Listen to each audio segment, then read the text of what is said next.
சூரபதுமனுடைய பெருவாழ்வு ஆயிற்று. அங்கே எல்லா அசுரர்களும் இறந்துபட்டு கிடக்கிறார்கள். சூரனோ முருகனை தாங்குகிற மயிலாகவும் சேவலாகவும் ஆகிவிட்டான். அப்படி மிகப்பெரிய அந்த அற்புத நிலை வந்தவுடனேயே வீரபாகு தேவரை அனுப்பிட்டு இந்த சிறைச்சாலையில் இருக்கக்கூடிய சயந்தனையும் மற்ற தேவர்களையும் விடுவித்து வருக, எல்லாரையும் அழைச்சிட்டு வரும். ஜெயந்தனும் அந்த தேவர்களும் முருகனை வந்து திருவடியிலே விழுந்து வணங்குகிறாள். சுவாமி, நீங்கள் இல்லைன்னா எங்களுக்கு கதியே இல்லை, நீங்கள் தான் எங்களை காத்தருளினீர்கள் என்று கண்ணீர் கடலிலே நன்றி தெரிவிக்கிறார்கள். பிறகு அவர்களுக்கெல்லாம் சமாதானம் சொல்லிவிட்டு அத்தனை பேரையும் அழைத்து கொண்டு நேர திருச்செந்தூர் வருகிறார் சுவாமி. அந்த வீரமகேந்திரபுரம் முழுமையும் கடலுக்குள்ளே அழித்து விடுகிறார். அது இலங்கைக்கு தெற்கே இருந்த நகரம். அந்த மிகப்பெரிய நகரத்தையும் அழித்து விடுகிறார். அதோடு அந்த அசுரர் குலமும் அதிலே உள்ளே அமிழ்ந்து அழிந்தது. திருச்செந்தூருக்கு வருகிறார். செந்தூருக்கு வந்த பிறகு அங்கே சிவபூசை செய்ய வேண்டும் என்று விரும்புகிறார். காரணம், சூரபதுமன் திருநீர் அணிந்தவன், சிவபூசை செய்தவன். அவன் தீயவனாக இருந்தாலும் நீர் அணிந்தவன் என்கிற காரணத்தினாலே, அவனுக்கு பெருவாழ்வு அளித்த காரணத்தினாலே அந்த சிவபூசையை செய்து அதிலே சிறப்படைய வேண்டும் என்று பெருமான் கருதுகிறார். இன்றைக்கும் போனால் திருச்செந்தூரில் அந்த பின்னாடி ஒரு பஞ்சலிங்கம் இருக்கும். அதுக்கு தான் சாமி வந்து பூஜை பண்ணார் அப்படி என்று சொல்லுவோம். அது அந்த குகை ரொம்ப டைட்டாக இருக்கும். இப்போ சில சமயம் விடுறாங்க, சில சமயம் விடுறதில்லை. பெருமான் கையில் மலர் வைத்திருப்பார். அங்கேயே நின்று பெருமானுக்கு சிவபூஜை செய்கின்றார்.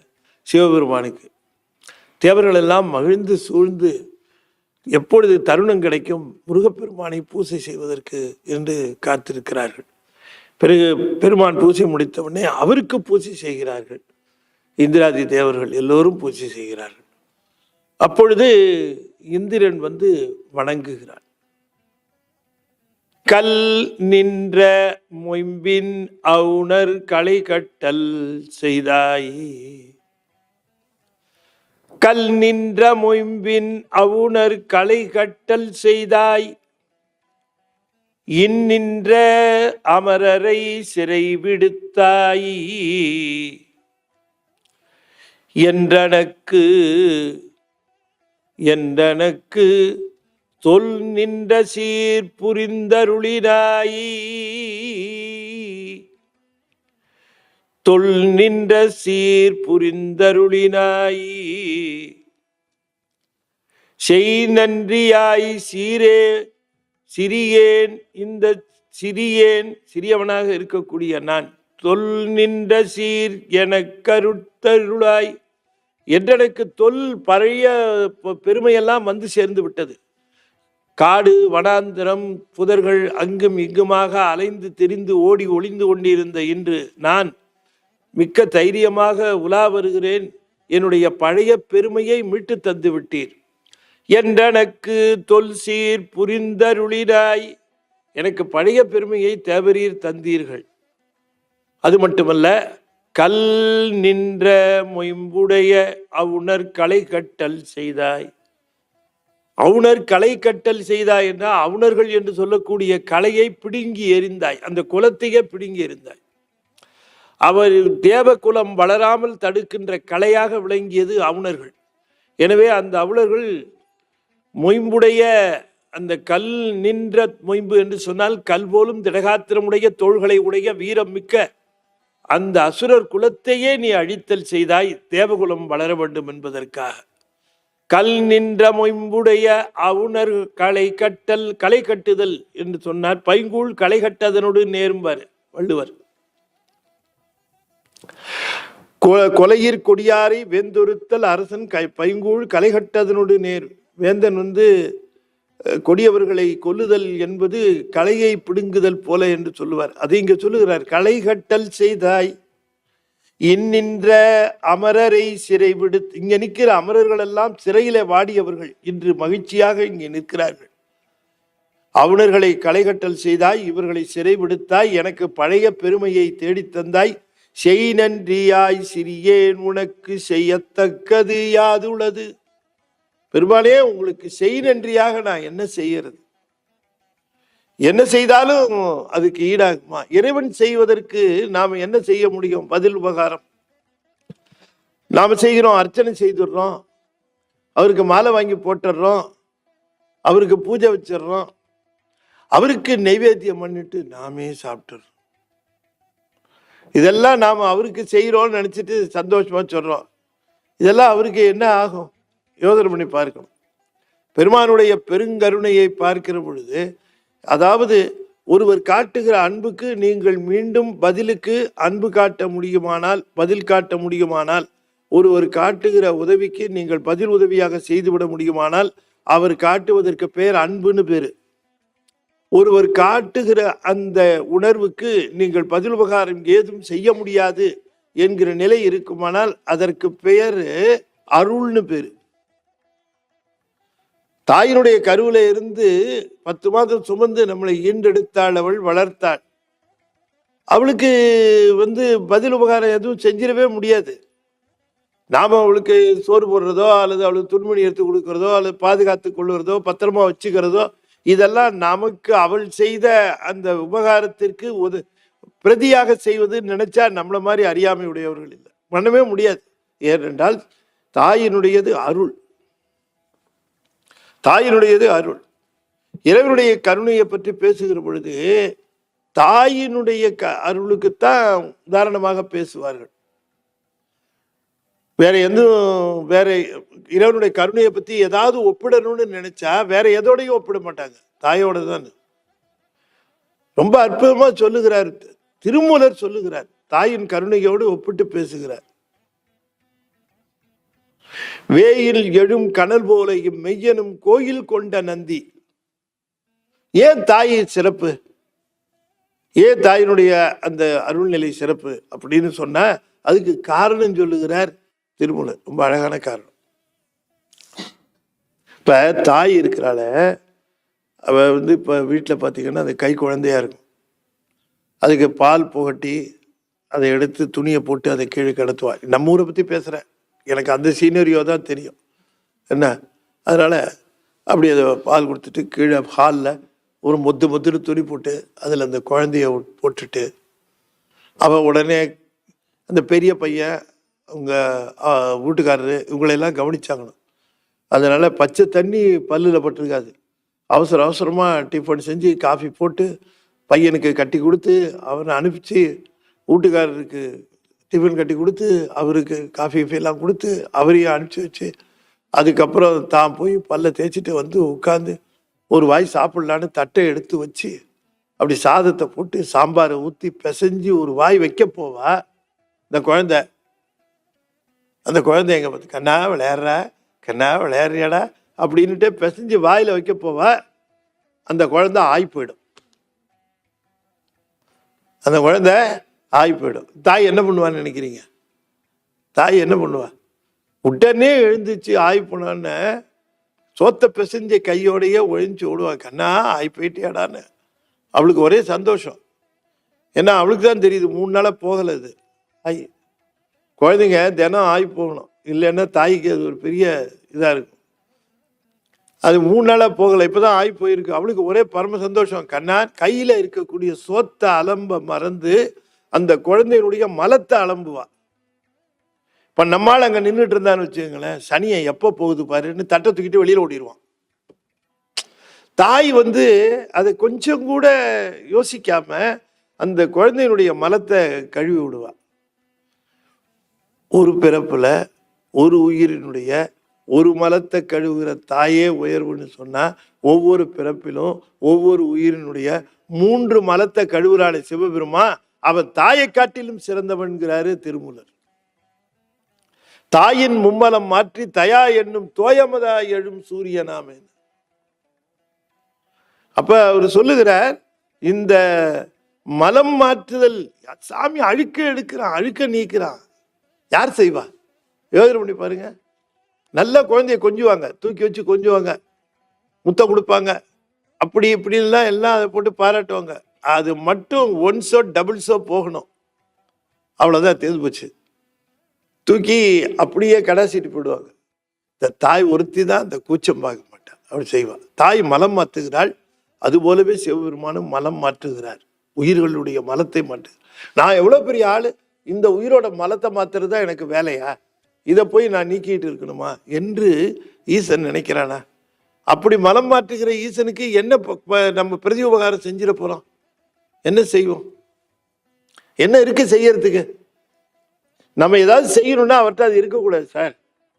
அவர்கிட்ட இல்லாதது நம்ம கொடுத்தா தானே உண்மையிலே உபகாரம்னு அர்த்தம். அவர்கிட்ட நம்மகிட்ட இருக்கிறது என்ன இருக்கு, அவர்கிட்ட இல்லாதது. அவர்கிட்ட இல்லாதது நம்மகிட்ட இருக்கிறது ஒன்னே ஒண்ணுதான், ஆணவ மலம். அதை கொடுக்கலாம். நம்மளா கொடுப்போம்? நமக்கு வேணும் அது. அவர் பிச்சை ஆடினாரா வராரு, என்னத்தை கேட்கிறார் பிச்சை? அவர் பிச்சை கேட்கறது என்னத்தை, காசு பண்ணுமா? அதுல கொண்டு போய் காசு போடுறாரு, துட்டு போடுறாங்க. இது குருக்கள் இதையும் பார்த்துட்டு இருக்காரு. காசு போடலாமா அதுல? அவர் காசு கேட்டா வராரு, அவர் காசை வாங்கி எந்த பேங்க்ல போட போறாரு? இல்ல, ஆணவ மலத்தை கேட்கிறார். நம்மகிட்ட இருக்குல்ல ஈகோ, அதை கேட்கிறார், அதை பிச்சையா கேட்கிறார். ஆகையினாலே இருவினையும் மும்மலமும் அற, அப்படி இருவினையும் மும்மலமும் அற்றுப்போகிற அந்த பாசனிக்கம் நிகழ்கின்ற இது இந்திரன் சுவாமி கிட்ட சொல்லுகிறார், சுவாமி நீங்கள் செய்தது கலைகட்டல் செய்தீர்கள், அவுணரை கலைகட்டல் செய்தீர்கள். அது மட்டுமல்லாமல் எங்களுடைய ஆணவ மலமாக இருந்த சூரபத்மனையும், எங்களுடைய மாயா மலமாக இருந்த தாரகனையும், எங்களுடைய கண்ம மலமாக இருந்த சிங்கமுகாசூரனையும் தாங்கள் நீக்கினீர்கள், எங்களுக்கு வாழ்வளித்தீர்கள். உங்களுக்கு நாங்கள் பதிலுக்கு என்ன செய்வோம்? இன்னும் செய்யறதுக்கு இல்லை. ஒன்னே ஒன்று, தேவரீர் ஏற்றுக்கொள்ள வேண்டும். நான் என் பெண்ணை வளர்த்து வருகிறேன், வெள்ளையானையின் பராமரிப்பிலே அவள் இருக்கிறார், கற்பகத்தரு கீழே வளர்ந்து கொண்டு வருகிறாள். அவள்தான் தேவகுஞ்சரி. அவளை தங்களுக்கு மனமுடித்து தர வேண்டும் என்று விரும்புகிறேன், தாங்கள் ஏற்றுக்கொள்ள வேண்டும் என்று சொல்லுகிறார். உடனே பெருமான் அப்படியே ஆகட்டும் என்று சொல்லுகிறார். உடனே அங்கிருந்து திருச்செந்தூர்லேருந்து திருப்பரங்குன்றம் போகிறார்கள். திருப்பரங்குன்றத்திலே தான் தேவயானை திருமணம் நிகழ்கிறது. அப்ப ஒரு செய்தி இந்த இடத்துல சொல்லணும், ஐயாவும் அதை குறிப்பிட்டு சொல்லுங்க என்று குறிப்பிட்டார். 6 படை வீடு அப்படின்னு சொல்லுகிற பொழுது, படை வீடு அப்படின்னு நம்ம படை வீடுன்னு சொல்லுகிறோம். அதுல முதல் படை வீடு எது?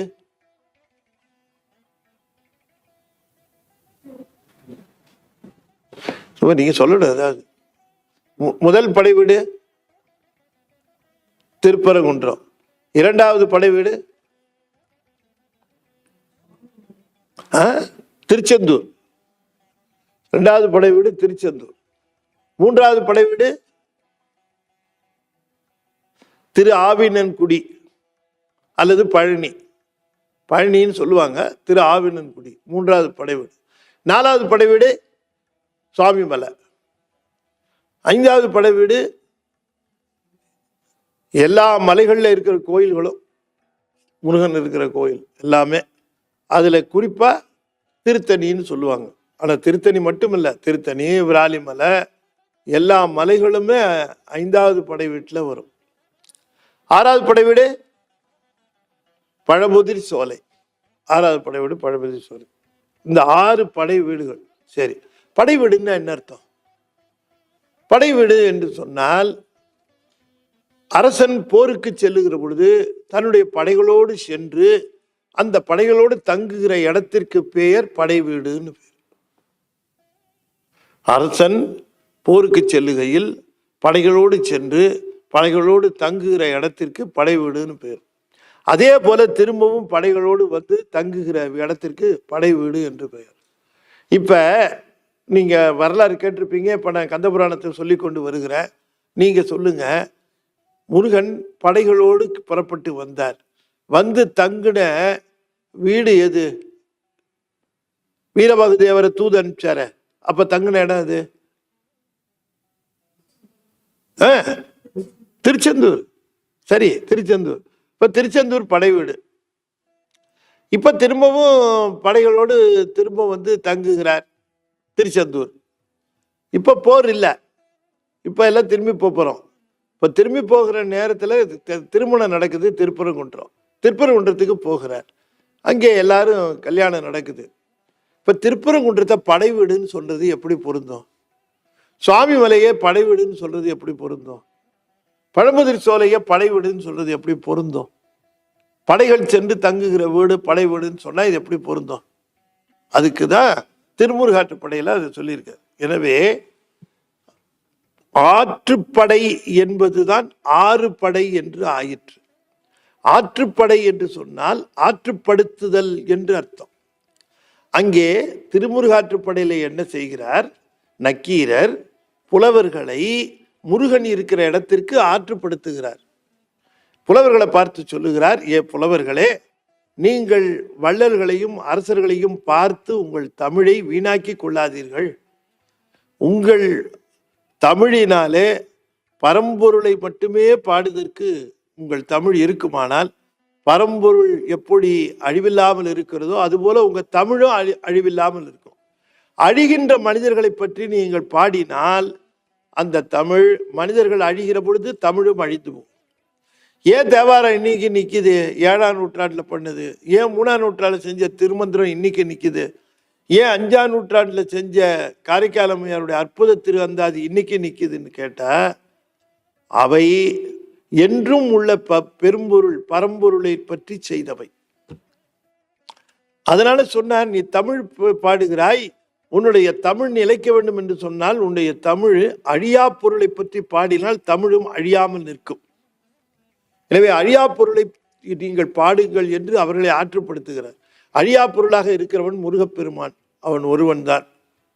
எனவே அவனை நீங்கள் பாடுங்கள் என்று நக்கீரர் ஆற்றுப்படுத்துகிறார். ஆற்றுப்படுத்துதல்னா வழிப்படுத்துதல்னு அர்த்தம். ஆற்றுப்படுத்துதல் என்ன அர்த்தம்? வழிப்படுத்துதல்னு அர்த்தம். எனவே அப்படி ஆற்றுப்படுத்திய இடங்கள் எங்க முருகன் இருப்பான்னு கேட்கிறியா? நீ மதுரைக்கு மேற்கால போ, திருப்பரங்குன்றம் இருக்கு, அங்க இருப்பான். இல்ல கடற்கரை தலமா இருக்கக்கூடிய திருச்செந்தூருக்கு போ, அங்க இருப்பான். இல்லையா நீ மலை மேல இருக்கக்கூடிய பழனி என்று சொல்லக்கூடிய திருஆவினன்குடிக்கு போ, அங்க இருப்பான். இல்லைன்னா சுவாமி மலைன்னு கும்பகோணத்து பக்கத்துல இருக்கிறான் சோழ நாட்டுல, அங்க போ, அங்க இருப்பான். இல்லைன்னா மலைகள் இருக்கிற இடத்துல எல்லாம் குமரன் இருப்பான், அந்த இடத்துல எல்லாம் போய் வழிபாடு செய். அது குன்றுதோர் ஆடல் என்று சொல்லுவது. பழமுதிர் சோலைன்னு மதுரைக்கு பக்கத்திலேயே ஒரு அழகர் மலை இருக்கு, அங்கேயும் முருகன் இருக்கான் போ என்று இப்படி ஆற்றுப்படுத்துகிறார். ஆற்றுப்படுத்துகிறார்னா நெறிப்படுத்துகிறார், அனுப்பி வைக்கிறார். ஆற்றுப்படுத்துகிற வீடுகள் அவை. அவை ஆற்றுப்படுத்துகிற வீடுகள் ஆற்றுப்படை வீடு. ஆறு படை வீடு இல்லது, அது ஆற்றுப்படை வீடு. இந்த ஆற்றுப்படை வீடுங்கிறது நம்ம எப்பவுமே ஆறுங்கிறது முருகனுக்கு அஃபிலியேட் பண்ணி ரொம்ப சந்தோஷப்படுவோம். எப்பவுமே ஆறுன்னா முருகனோட சம்மந்தப்படுத்துவோம். அதனால ஆறுனா வழின்னு அர்த்தம். ஆற்றுப்படுத்துதல் என்றால் வழிப்படுத்துதல்னு அர்த்தம். அப்படி வழிப்படுத்திய புலவர் நக்கீரர் மற்ற புலவர்களை முருகப்பெருமானிடம் வழிப்படுத்திய நெறிப்படுத்திய இடங்கள் ஆறு, அவைதான் இந்த ஆற்றுப்படை வீடுகள். எனவே ஆறு படை என்று நாம் அதை சொல்லக்கூடாது. அதை என்ன சொல்லணும்? என்ன சொல்லணும்? ஆற்றுப்படை வீடு. இன்னைக்கு அந்த கிளாரிபிகேஷன் நமக்கு தெரியும். இதுதான் திருமுருகாற்றுப்படையில் இருக்கு. ஆகையினாலே திருப்பரங்குன்றத்திற்கு போகிறார். அங்கேதான் திருமண ஏற்பாடு நிகழ்கிறது. அங்கே இந்திராணி தன்னுடைய மகளை அழைத்து கொண்டு வருகிறாள். அங்க வந்த பிறகு ஜெயந்தனை நீண்ட நாட்கள் பிரிந்திருந்த காரணத்தினாலே ஜெயந்தனை மகிழ்ச்சியோடு பார்க்கிறாள் தன்னுடைய மகனை. அம்மாவை பார்த்து அவனும் போய் திருவடியில விழுகிறான். இப்படி ஒருத்தருக்கு ஒருத்தர் மகிழ்ச்சியோடு பார்த்து கொள்கிறார்கள். அந்த நேரத்திலே இந்த திருமணமானது மிகச்சிறப்பாக அங்கே மண்டபம் அமைக்கப்பட்டு வருகிறது. மலை மேலே தானே இருக்கு, குன்று மேலே. குன்று மேலே தெய்வ யானையை அழைச்சிட்டு வராங்க. தெய்வ யானையை அழைச்சிட்டு வரும்போது அந்த பாறையில தான் நடந்து வரா அம்மா. இந்த பாறையில நடந்து வருகிற பொழுது பாறை ரொம்ப ஹார்டா இருக்கு, அம்மாவோட காலு ரொம்ப சாஃப்டா இருக்கு. அதுல நடந்த உடனே எல்லாரும் பதறாங்களாம். ஐயோ, அம்மா காலு பஞ்சு போல இருக்குது. பஞ்சின் மெல்லடி பணிப்ப வரையின்பால் குஞ்சரி நடந்த செயல் கூறும் புதுமைத்தோ அப்படின்னு கேட்கிறார் கச்சியப்பர். கச்சியப்பர் சொல்றார், அங்க இருக்கிறவங்க எல்லாம் வருத்தப்படுறாங்க, அங்க இருக்கிறவங்க எல்லாரும் வருத்தப்படுறாங்க. தெய்வ யானை அம்மாவுடைய காலு இந்த பாறை மேல் நடந்ததுன்னா அது எவ்வளவு துன்பப்படும். எவ்வளவு சாஃப்டான காலு, இந்த பாறையில் நடக்கலாமான்னு எல்லாரும் துன்பப்படுறாங்க, எல்லாரும் வருத்தப்படுறாங்க. இவங்க எல்லாம் தேவகுஞ்சரிக்காக வருத்தப்படுறாங்க. சரி படட்டும், ஆனா யாராவது முருகனுக்காக வருத்தப்படுறாங்களா அப்படின்னு கேட்குறேன். யாராவது முருகனுக்காக வருத்தப்படுறாங்களா? ஒருத்தர் வருத்தப்பட. அவரும் இப்படித்தானே மலை மேல ஏறி ஒரு பாறை, கடிய பாறை, அது கொடிய பாறை, கடும் பாறை, அதுல நடக்கிறாரு. அவர் கால் என்ன பாடுபடும்? எந்த பாறைன்னு கேட்குறீங்களா? என் நெஞ்சங்கிற பாறை. நெஞ்ச கனகல்லும் நெய்ந்துருங்கிற மாதிரி அவர் சொல்லுகிறார். பஞ்சின் மெல்லடி படிப்ப வரையின்பால் குஞ்சரி நடந்த செயல் கூறும் புதுமைத்தோ. அது ஒரு பெரிய புதுமையா? வைவேல் செம்மலரடி தீயோன் நெஞ்சக அடுக்கலிலும் நின்றுளவும் என்றார். என்னுடைய நெஞ்சத்துல அவர் நின்று உழவுகிறார். என் நெஞ்சம் பாறை மாதிரி நெஞ்சம், அதுல அவர் உழவுகிறாரு. அவர் கால் என்ன பாடுபடும்? தேவி யானை கால் மட்டும் பாடுபடுதுன்னு ரொம்ப வருத்தப்படுறீங்க. முருகன் காலும் பாடுபடாதா? அவர் இந்த பாறையில எப்ப பார்த்தாலும் இருக்கு. அதாவது சமத்காரமா என்ன சொல்லுகிறார்? நான் கடிய நெஞ்சத்தவன், என் உள்ளத்துல அவரு அருளோடு வீற்றிருக்கிறார். அந்த கருணையை என்னவென்று சொல்லுவது? நான் கருணை உடையவன் அல்லன். தன்னை அப்படித்தான் சொல்லிக்குவாங்க. அருளாளர்கள் எல்லாம் தன்னை உயர்வாக சொல்லிக் கொள்ள மாட்டார்கள். உயர்வாக சொல்லிக் கொள்ளாதவர்கள் தான் அருளாளர்கள். அவங்க அப்படிதான் தன்னை சொல்லிக் கொள்வார்கள். என்னை மாதிரி இப்படி அருணகிரிநாதர் சொல்லுவது போல தன்னை கீழாக, தனக்கு எந்த ஞானமும் இல்லாதவனாகத்தான் தன்னை சொல்லிக் கொள்வார்கள்.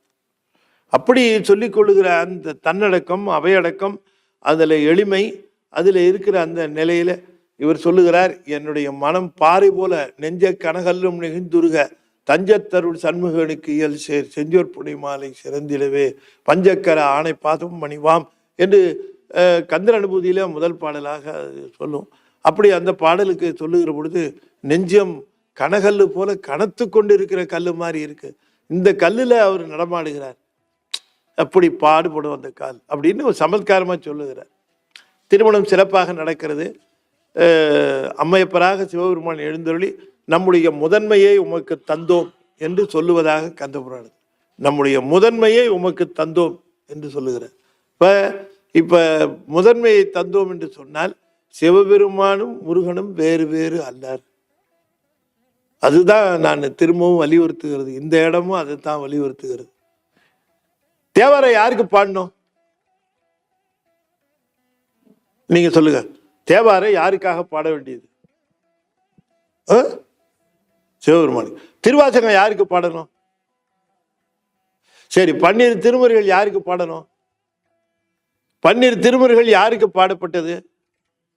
சிவபெருமானுக்கு பாடப்பட்டது. கோயில்கள்ல எல்லாம் பார்த்தீங்கன்னா விழா காலங்கள்ல என்ன பாடுறாங்க? என்ன பாடுறாங்க? அது பேர் என்ன? பஞ்சபுராணம். நிறைய தெரிஞ்சுக்கணும். நிறைய பஞ்சபுராணம்னா 5 பாடல்கள் பாடுவதுன்னு அர்த்தம் இல்லை. நேரத்துக்கு பஞ்சம் வந்த காரணத்தினால பாடுற பாட்டுன்னு அர்த்தம். அதுதான் அதுக்கு உண்மையான பொருள் இல்லையா? 12 பாட்டு. அவர் அதுக்குள்ளேயே மணி அடிப்பார். பெரிய புராணம் வரத்துக்குள்ளேயே அவர் கிடிங்க மணி அடிச்சிருவார் இல்லையா? நம்ம ஓதுவாருங்க பாடுற பாடு என்ன கோயிலில், அதை பாடுறதுக்கே நேரம் கிடைக்க மாட்டேங்குது. நம்ம தான் அதனுடைய பெருமை அருமையை தெரிந்து கொள்ள வேண்டும். நாம் ஆர்வம் காட்டுறோம் அதுலன்னு தெரிஞ்சால் அவங்க சிவாச்சாரியர்களும் அதுக்கு ஆர்வம் காட்டும். நம்மளே அதில் இன்ட்ரெஸ்ட் இல்லை. வரவங்கெல்லாம் என்ன மணி அடிப்பாங்க, என்ன பிரசாதம் கொடுப்பாங்க, நான் அதுலேயே இன்ட்ரெஸ்டாக இருந்தா ஓதுவார் என்ன பாட்டு இன்னைக்கு பாடுறார், என்ன பாட போகிறார் அப்படின்னு எல்லாரும் அதில் ஆர்வமாக இருந்தாங்கன்னு சொன்னால் திருமுறைகள் பாடப்படுவதற்கு உரிய அந்த ஒரு முக்கியத்துவம் நம்ம கொடுக்கறத வச்சு தான் அவங்க ஆகா வர டிவோட்டிஸ் எல்லாம், வர சேவார்த்திகள் எல்லாரும் அந்த திருமுறை பாடல்களை கேட்கறதுல ஆர்வமாக இருக்கிறாங்க.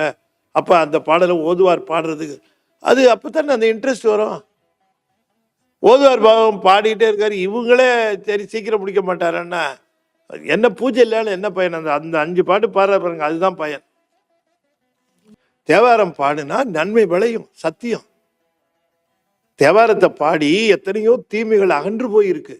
தேவாரம் பாடுறதுனால, பதிகமாக பாடுவதனால வரக்கூடிய நன்மைகள் என்னன்னு தெரிஞ்சுக்கிட்டா விட மாட்டாங்க. அது அவங்களுக்கு நம்ம இம்ப்ரெஸ் பண்ணணும். அந்த தேவாரம் பாடுனா இந்த பயன் உண்டு, இதை பாடணும், இதை பாடுங்க அப்படின்னு சொல்லி அவங்களுக்கு we must create interest and we must make them understand the importance. அவங்கள இந்த முக்கியத்துவத்தை அவங்கள உணர வச்சு அவங்களுக்கு அதில் அதிகமான இன்ட்ரெஸ்ட் வந்ததுன்னா அப்போ அவர்களுக்கு திருமுறைகளுக்கு நீங்கள் எவ்வளவு திருமுறைகளுக்கு மதிப்பு கொடுக்குறீங்கிறத பொறுத்து தான் எல்லா இடங்கள்லையும் திருமுறைக்கு எவ்வளோ மதிப்பு கொடுக்குறாங்க. மற்றவங்க அந்த திருமுறைக்கு மதிப்பு கொடுக்கறது எப்போ? நான் ஒன்று சொல்கிறேன், நீங்கள் தப்பாக நினச்சிக்காதீங்க.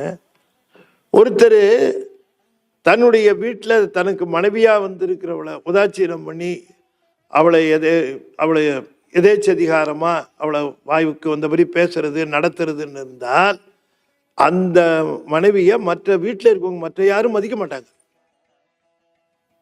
யாரும் மதிக்க மாட்டாங்க. நாளாக நாளாக பிள்ளைங்க மதிக்காது. குழந்தைங்க முன்னாடியே மனைவியை வந்து திட்டுறது, இல்ட்ரீட் பண்ணுறது, கிண்டல் பண்ணுறது, அப்புறம் வந்து மட்டமாக நடத்துறது, இது மாதிரிலாம் ஒருத்தன் பண்ணிகிட்டு இருந்தான்னு வச்சுக்குவோமே.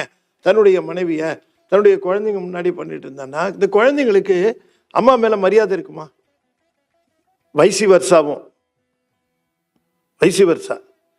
வருஷான்னா அதே மாதிரி தாய் வந்து தன்னுடைய வீட்டுக்காரரை குழந்தைங்க முன்னாடியே கேவலமாக பேசுறது, இல்ட்ரீட் பண்ணுறது, மட்டமாக பேசுறது, ஒன்றும் தெரியாதுங்கிறது. அப்போ இந்த பசங்களுக்கு எப்படி இருக்கும்? ஏன்பா உனக்கு தான் ஒன்றும் தெரியாதுன்னு அம்மாவே சொல்லுமேப்பா, கொஞ்சம் வந்து தொந்தரவு பண்ணாமல் இருப்பான் அவன். நான்லாம் எங்கள் அப்பா இருக்கிற பொழுது எங்கள் தந்தையார் இருக்கிற பொழுது அவர் ஹாலில் உட்காந்துருந்தா நான் வந்து நின்றுட்டு தான் இருப்போம், உட்கார மாட்டோம்.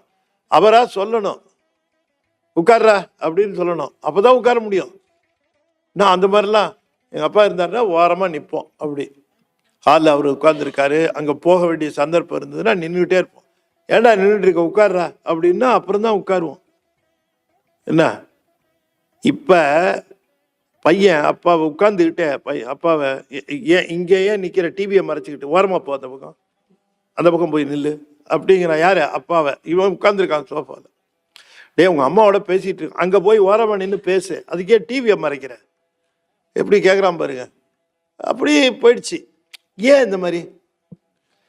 இது காரணம் என்னன்னு நீங்கள் யோசனை பண்ணுங்க. நாம் எதை மதிக்கிறோமோ அதை தான் நம்ம சேர்ந்தவங்களும் மதிப்பாங்க. நாம் திருமுறையை மதித்தோம்னா நம்ம மக்கள் திருமுறையை மதிப்பாங்க. குருக்கள் மதிப்பார், எல்லாரும் மதிப்பாங்க. குருக்கள் திருமுறையை மதிக்கணும்னு சொன்னால் குருக்களை போய் நீங்கள் இதை மதிங்கன்னு சொல்லிட்டு இருந்தால் பிரயோஜனம். சிவாச்சாரியர்களை போய் நீங்கள் திருமுறைகளுக்கு ப்ரிஃபரன்ஸ் கொடுங்க, நீங்கள் அதை மதிங்கன்னு, அதெல்லாம் வேணாம். நம்ம ஆட்களுக்கு நீங்கள் அதை சொல்லுங்கள், நம்ம ஆட்களை மதிக்க சொல்லுங்கள், நம்ம ஆட்களுக்கு பெருமையை சொல்லுங்கள். அவங்க மட்டும் திருமுறைகளுக்கு பின்னால் போய் நின்னாங்க, எல்லாரும் போய் ஓதுவார்களுக்கு பக்கத்தில் நிற்கிறாங்க, அவங்க பாடும்போது எல்லாரும் போய் நின்று பயபக்தியாக நின்று கேட்குறாங்க, ஓதுவாமூர்த்தி பாடுறதை கேட்குறாங்கன்னு சொல்லட்டும். இப்போ பாருங்க, மணி அடிக்கிறாரா பார்ப்போம். அடிக்க மாட்டார், யோசனை பண்ணுவார். ஏன்னா எல்லாரும் அங்கே போய் அப்போ அவ்வளோதானே. இதுதான் நீங்கள் இப்போ சொல்கிற கம்ப்ளைண்ட்டுக்கு நம்ம போய் அவங்களெல்லாம் குறை சொல்லக்கூடாது. குறை நம்மகிட்டே இருக்கு. இது நான் சொல்கிறது ஆஸ்திரேலியாவுக்காக சொல்ல, அகில உலகத்துக்காக சொல்கிறேன். இதில் எந்த மூலையில் இருந்தாலும் சரி, இதுதான் ப்ராப்ளமாக இருக்குது. நம்ம திருமுறை வலிமை உடையது, சிறப்பானது. எத்தனை சிறப்பு அதுக்கு சொல்ல முடியும்? சொல்ல முடியாது. அவ்வளோ சிறப்பானது அந்த திருமுறை. எனவே இந்த ஆறுபடை வீடுங்கிற திருப்பரங்குன்றத்தில் தெய்வ யானையை அழைச்சிட்டு வந்து திருமணம் பண்ணி வச்சு நமக்கு முதன்மை தந்தோம் என்று சிவபெருமான் முருகப்பெருமானிடம் சொல்லுகிறார். பிறகு தேவகுஞ்சரியை அழைத்து கொண்டு தன்னுடைய கந்தகிரிக்கு போகிறார் முருகப்பெருமான். அந்த கந்தகிரியிலே அவர் இருக்கிறார். அப்படி கந்தகிரியிலே இருக்கிற காலத்திலே அங்கிருந்து அவருக்கு இப்பொழுது இந்த சுந்தரவல்லி அவள் தவம் செய்து கொண்டு இருக்கிறாள், அவளை அடைய வேண்டும் என்று அவளுக்கு அருள் செய்ய வேண்டும் என்பதற்காக மண்ணுலகிற்கு வருகிறார். திருத்தணி மலையிலே தங்கி இருக்கிறார். அப்பொழுது நாரதர் வந்து சொல்லுகிறார், உனக்காக காத்து கொண்டு இருக்கிறாள் என்று சொல்லுகிறார். அங்கே தொண்டை நாட்டிலே மேற்பாடின்னு ஒரு ஊர் வள்ளிமலைக்கு பக்கத்தில் இருக்கு. அங்கே நம்பிராஜன் என்கிற ஒருவன் இந்த நம்பிராஜனுக்கு எல்லாரும் பசங்க, பெண்ணே இல்லை. ஆகையினாலே பெண் குழந்தை இல்லையேன்னு வருந்தினான். அப்படியே வருந்துற வீடுகள்லாம் உண்டு. பெண் குழந்தை இல்லையே, பெண் குழந்தை இல்லையேன்னு வருந்தினான். அப்படி வருந்துகின்ற பொழுது அவனுக்கு எதேச்சையாக கானகத்தில் முருகப்பெருமான் தான் குலதெய்வம். அப்படி வருந்தி கொண்டு இருக்கிற பொழுது அவனுக்கு ஒரு நாள் ஒரு வாய்ப்பு கிடைத்தது. அதாவது அந்த காட்டிலே ஒரு சிவ முனிவர் இருந்தார். வள்ளிமலைங்கிறது அவசியமாக எல்லா முருக அடியார்கள் மட்டுமல்ல, சிவனடியார்கள் எல்லாரும் வாழ்க்கையில ஒரு நாள் அவசியம் சென்று வர வேண்டிய மலை என்று வாரியார் சுவாமிகள் குறிப்பிடுவார். வேலூர்ல இருக்கு. நம்ம அரவிந்தன் ஐயாவுக்கு அது ரொம்ப பரிச்சயமா இருக்கும்னு நினைக்கிறேன். அங்க திருவலமா அது அந்த இடம் வள்ளிமலை, அதுக்கு முன்னால் ஒரு அந்த திருவலம் அந்த இடம். அங்கே வேலூருக்கு இப்படி போகாமல் அந்த பக்கம் அந்த திருவல்லம் ரோட்டில் போய் வள்ளிமலைக்கு போகணும், அவசியம் போகணும், எல்லாரும் வள்ளிமலை பார்க்கணும். வாரியார் சுவாமிகள் நிறைய திருப்பணி பண்ணியிருக்காங்க அந்த மலைக்கு. அங்கே அந்த மலை ரொம்ப விசேஷமான மலை, சந்தேகம் இல்லை. அந்த மலை அப்போ பெரிய காடாக இருந்தது, அதில் ஊருங்கள்லாம் இருந்தது. இப்போ அது குறைஞ்சி போயிடுச்சு. அப்போ இருந்த ஒரு ஊர் அந்த மேற்பாடின்ற ஊர். அந்த மேற்பாடிங்கிற ஊரில் நம்பிராஜன் ஆண்டு கொண்டிருந்தான். அவனுக்குத்தான் பெண் குழந்தை இல்லைன்னு சொல்லிட்டு இருந்தான். அந்த இடத்திலேயே ஒரு சிவ முனிவர் தவம் செய்து கொண்டிருந்தார். சிவ முனிவர் அவர் தவம் செய்து கொண்டிருந்தார். அவர் தவம் செய்கிற பொழுது அங்கே ஒரு பெண்மான், இந்த சிவமுனிவர் திருமாலுடைய அம்சம், அங்கே ஒரு பெண்மான் போச்சு. அந்த பெண்மானை உற்று நோக்கினார். பெண்மான் அந்த மானானது திருமகளுடைய அம்சம். இப்போ பார்த்த உடனே இவர் கண்களால் அதை உற்று நோக்கினார். மான் கர்ப்பம் தரித்தது, ஒரு பெண் குழந்தையே ஈன்றது. அங்கே இருக்கக்கூடிய அந்த ஒரு வள்ளிக்கிழங்கை அகழ்ந்து எடுத்த ஒரு குழி இருந்தது. அங்கே குழந்தையை போட்டுவிட்டு மானுட குழந்தையாக இருந்ததை பார்த்து விட்டு அது பயந்து ஓடிவிட்டது. இந்த குழந்தை அழ ஆரம்பிச்சிருச்சு. வீறிட்டு அழுதது. இந்த சத்தம் கேட்ட உடனே எங்கேயோ குழந்தை அழுதுன்னு ஓடி வருகிறான். ஓடி வந்தால் அந்த குழந்தைய, பெண் குழந்தை, ஒரே சந்தோஷம் அவனுக்கு. முருகனே தனக்கு குழந்தை கொடுத்திருக்கிறான் என்று அந்த மகிழ்ச்சி அடைகிறான். அங்கே இருக்கிற அவங்களுடைய தேவராட்டி என்று சொல்லக்கூடியவள், அவள் தான் அவங்களுடைய குலகுரு போல இருக்கிறவள். அவளை அழைத்து வந்த உடனே அவள் இந்த குழந்தை வள்ளிக்கிழங்கை அகழ்ந்தெடுத்த குழந்தை அந்த குழியில் இருக்கிறதுனால இவளுக்கு வள்ளின்னு பேர் வைங்க என்று சொல்லிவிட்டாள் என்று வள்ளி என்று அந்த பெண்ணை வளர்த்து வருகிறாள். சரி, இப்போ நமக்கு இந்த இடத்துல ஒரு சந்தேகம் வரும். என்ன சார் இது, மான் வயிற்றிலிருந்து இந்த அம்பாள் வள்ளி பிறந்தாள், முனிவர் பார்த்தாரெல்லாம் சொல்லுகிறீர்களே அப்படின்னு நமக்கு கேட்குறோம். உண்மையிலேயே மான் வயிற்றில் பிறந்தாள் என்று சொல்லுவதற்கான காரணத்தை நான் பின்னாலே சொல்லுவேன். அதற்கான காரணம் ரொம்ப முக்கியமான காரணம், அதை நாம் தெரிந்து கொள்ள வேண்டும். ஒன்றை மட்டும் தெரிந்து கொள்ளுங்கள். மானின் வயிற்றிலே வள்ளியம்மா பிறந்து கருவிருந்து பிறந்து வந்தாள், அதை ஞாபகம் வச்சுங்க. சரி, அதுக்கு விளக்கம் சொல்லுவேன். அப்படி பிறந்து வளர்ந்து வருகிறாள், ஒரு உரிய நிலைக்கு பருவத்துக்கு வருகிறாள். வேடுவர்கள் எல்லாம் இந்த மாதிரி வளர்ந்து பருவத்துக்கு வந்த பிறகு அவர்களை திணைப்புடம் காவல் காப்பதற்காக அந்த பெண்களை அனுப்பி வைப்பார்கள். அங்கேயே மரத்தின் மேலே பரண் அமைத்து அந்த பரண் மிருகங்களிடமிருந்து பாதுகாப்பாக இருக்கும்படியாக வைத்து அங்கே மேலே அந்த பெண்களை அமர வைத்து பெரிய பரண் வீடு மாதிரி கட்டி கொடுத்து அங்கே அமர வைத்து அங்கிருந்து பறவைகள் திணைப்புணத்தை சேதப்படுத்தாத வரைக்கும் அவர்களை அங்கே வைத்து அவர்கள் சிறு கவன் கற்களை எறிந்து பறவைகளை விரட்டுவார்கள். ரொம்ப அற்புதமா இத காட்சியை திருவண்ணாமலையில சொல்லுகிறார் நம்முடைய ஞானசம்பந்த பெருமான். மஞ்சை பொழுந்த மதியம் சூடும் வானோர் பெருமானார், நஞ்சை கண்ட தடக்கும் அதுவும் நன்மை பொருள் போலும். மஞ்சை பொழுந்த மதியம் சூடும் வானோர் பெருமானார், நஞ்சை கண்ட தடக்கும் அதுவும் நன்மை பொருள் போலும். வெஞ்சொல் பேசும் வேடர் மடவார் இதனம் அது ஏறி அஞ்சோர் கிளிகள் ஆயோ என்னும் அண்ணாமலையாரே. வெஞ்சொல் பேசும் வேடர் மடவார் இதனம் அது ஏறி அஞ்சொற்கிளிகள் ஆயோ என்னும் அண்ணாமலையாரே. ஒரு காட்சியை விவரிக்கிறார். அங்கேயும் இந்த பெண்கள் பரணசால் மேலையில அந்த பரண் அமைத்திருக்கிறார்கள். இந்த பரணிலே அமர்ந்து கிளிகளை விரட்டுகிறார்கள். இந்த கிளிகளை விரட்டுகிறார்கள். சூ போ அப்படின்னு விரட்டுகிறார்கள். விரட்டுகிற பொழுது ஞானசம்பந்தர் சொல்லுகிறார், அஞ்சோர் கிளிகள் ஆயோ என்னும், இனிமையான மொழிகளை பேசுகின்ற கிளிகளே போங்கள், இனிமையான மொழிகளை பேசுகின்ற கிளிகளே செல்லுங்கள், இனிமையான மொழிகளை பேசுகின்ற கிளிகளே இங்கிருந்து சென்று விடுங்கள் என்று அவற்றை விரட்டுகிறார்களாம். இப்ப நம்ம ஊர்ல பிச்சைக்காரன் வந்தான்னு வச்சுங்க, ராத்திரி வருவான், பிச்சைக்காரன் வருவான். அவன் வாசல் நின்று அம்மா தாயே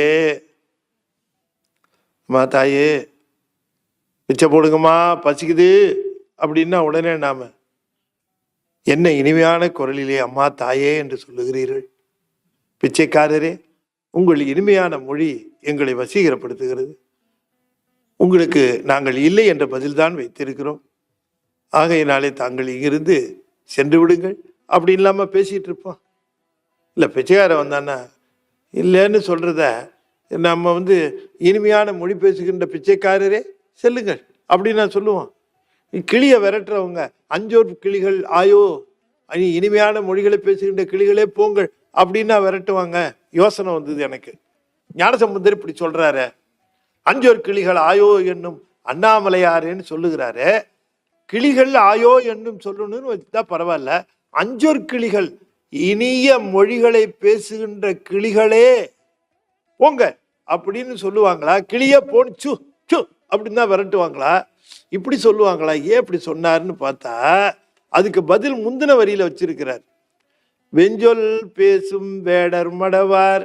இந்த பெண்கள்லாம் எப்பவும் இந்த வேடுவர்கள் கூடவே இருந்த காரணத்தினால இந்த வேடுவர்கள்லாம் எப்பொழுதுமே ரஃப் வேர்ட்ஸ், ஹார்ஷ் வேர்ட்ஸ் தான் யூஸ் பண்ணுவாங்க. அடி, உத, குத்து, வெட்டு, கொல்லு, பிடி, அடி, இப்படியே தான் பேசுவான் அவன். இந்த கேட்டு கேட்டு கேட்டு கேட்டு அவங்களுக்கு கர்ண கடூரமா போய் அவர்கள் வெஞ்சொல் பேசும் வேடர், முந்தன வரியில எழுதுறார், வெஞ்சொல் பேசும் வேடர், கொடிய மொழிகளை பேசுகின்ற வேடுவர்களுடைய அந்த பெண்கள் இப்படி அவர்களுடைய இல்லத்தார்கள் எல்லாரும் இப்படி பேசுவதை கேட்டு கேட்டு கேட்டு சலித்து போயிருக்கிறோம். இந்த கிளி அழகா பேசுகிற பொழுது அவங்களுக்கு அதை விரட்டுறது கூட மனசு இல்லையா, எவ்வளவு இனிமையா பேசுது. இவனுங்களும் பேசுறாங்களே, எப்பா என்ன காரச்சாரமா என்ன நாராசமா இருக்கு, இந்த கிளிகள் அழகா பேசுதேன்று அதனால இந்த கிளிகளை விரட்டும் பொழுது அந்த மொழிகளை பாராட்டி விரட்டுறாங்களாம் அப்படின்னு சொல்லுகிறார். வெஞ்சொல் பேசும் வேடர் மடவார் இதனம் அது ஏறி அஞ்சொர் கிளிகள் ஆயோ என்னும் அண்ணாமலையார். அது முதல் 2 வரியில ஒரு செய்தி வச்சிருக்கிறார். அது முக்கியமான செய்தி, அதை நான் சொல்றேன், அதை நீங்க நோட் பண்ணிங்க. மஞ்சை பொழுந்த மதியம் சூடும் வானோர் பெருமானார், நஞ்சை கண்ட தடக்கும் அதுவும் நன்மை பொருள் போலும். மஞ்சை பொழுந்தன மேகத்தை வெட்டுவது போல கதிரருவா மாதிரி இருக்குது அந்த மதியம். மேகத்தை மஞ்சை பொழுந்தனா, மஞ்சுன்னா மேகம், மேகத்தை வெட்டுறது மாதிரி இருக்கான். மஞ்சை பொழுந்த மதியம் அந்த பிறையை சூடும் வானோர் பெருமானார் அதை சிரசிலே சூடி கொண்டு இருக்கிறார். நீங்க இன்னைக்கும் பார்த்தீங்கன்னா மலைக்கு மேல அந்த பிறை வந்ததுன்னா அந்த மலையின் மேல அந்த 3ஆம் பிறை அப்படி தோணுகிறது ரொம்ப அற்புதமா இருக்கும் இந்த காட்சி. திருவண்ணாமலைக்கு போயிருக்கவங்களுக்கு தெரியும். அந்த நேரத்துல 3ஆம் பிறை இருக்கிற நேரத்துக்கு போனா அமாவாசையிலேருந்து 3ஆவது நாள் அப்படி பார்த்தா அந்த பிறையை அது பார்த்துருப்பார் போல இருக்கு நம்ம சாமி. அதான் சொல்றாரு, பிறையை பார்த்த மலைக்கு மேல மஞ்சை பொழுந்த மதியம் சூடும் வானோர் பெருமானார். இது வரைக்கும் சிவபெருமானுக்கு செம்பொருள், மெய்ப்பொருள், எல்லா பொருளும் சொல்லி இருக்கிறார்கள். ஆனால் இவர் சொல்லுகிறார் நஞ்சை கண்ட தடக்கும் நன்மை பொருள்ங்கிறார். இது ஞானசம்பந்தரே சிவபெருமானுக்கு வச்ச பெயர். அந்த பெயரு நன்மை பொருள் அப்படிங்கிறார். அதுக்கு முந்தின இன்னொரு இடத்துல உண்மை பொருள் மாதிரி நன்மை பொருள்னு சொல்லுகிறார். நன்மை என்று சொன்னால் வீடு பேருன்னு அர்த்தம். சரி, எப்படி நன்மை என்று சொல்லுகலாம், நன்மை பொருள் எப்படி சொல்றார் அப்படின்னு கேட்கிற பொழுது உண்மையான நன்மை பொருள் இது ஒண்ணுதான், வேற எதுவும் கிடையாது அப்படிங்கிறார். சரி, இது எப்படி சொல்லுகிறாருங்கிறத அவ்வளவு நுணுக்கமாக அதில் வச்சிருக்கிறார். அந்த பொருளை நாம் தெரிந்து கொள்ள வேண்டும். இந்த பாட்டை இப்படி டீகோட் பண்ணவங்க இல்லை. இந்த முதலாக அடியேன் இந்த கருத்தை சொல்லுகிறேன், அதை நீங்கள் பதிவு செய்து கொள்ளுங்கள். அதாவது இந்த பாட்டு கேட்டிருக்கீங்களா? ஏற்கனவே பாட்டை கேட்டது இல்லையா? பாட்டு ரொம்ப அருமையான திருவண்ணாமலை பதிகம் பாட்டு. நல்லதுன்னா என்னங்க அர்த்தம்? சரி, நல்ல பால், ஒரு குடம் இருக்கு, பால் இருக்கு, நல்ல பால் அப்படின்னா என்ன அர்த்தம்? கெட்டு போகாத நல்ல பால் அப்படிதானே அர்த்தம். நல்ல பால். இப்ப அதுல 2 சிட்டிகை உப்பை போட்ட,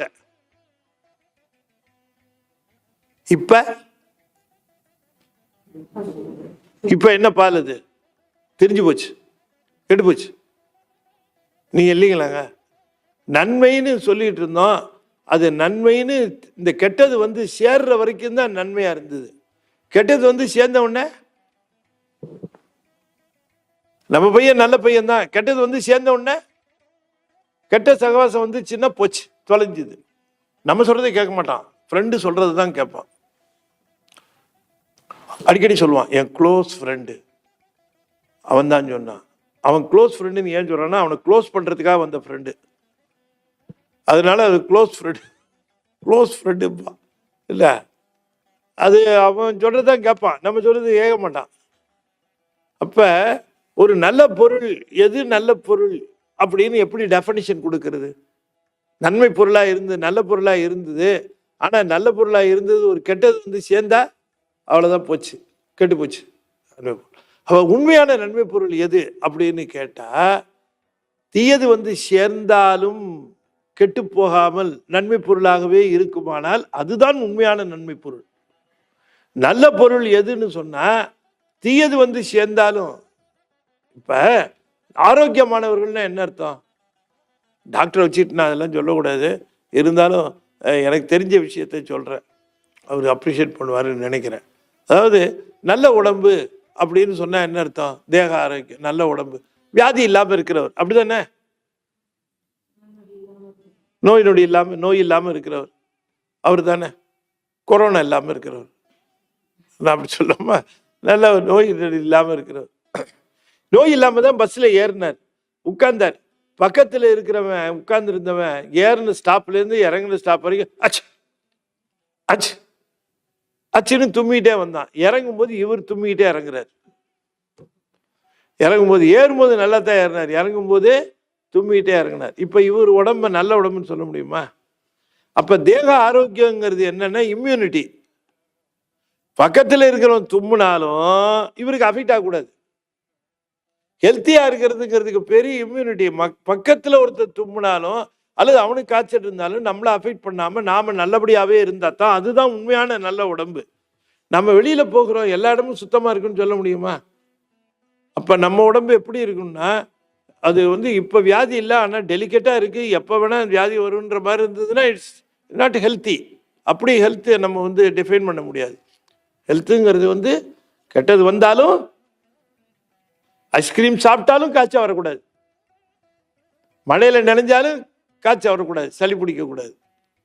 அதுதான் என்ன, நான் ஒத்துக்கிறீங்களா இல்லையா? நான் சொல்றது தப்பா? நீங்க இருக்கிறத பார்த்தா எப்படி சார் அது அப்படின்னு, ரைட்டா தப்பா? கரெக்ட், அதுதான் ஹெல்த்துங்கிறது. அப்ப உலகத்துல நன்மை பொருள் எதுன்னு கேட்டா, தீயது வந்து சேர்ந்தாலும் தன்னுடைய நன்மை கெடாமல் இருக்கிறது நன்மை பொருள். எல்லா பொருளும் இந்த உலகத்துல நன்மை பொருள்னு சொல்லுவாங்க, ஆனா தீமை வந்து சேர்ந்தா அது கெட்டு போயிடும்.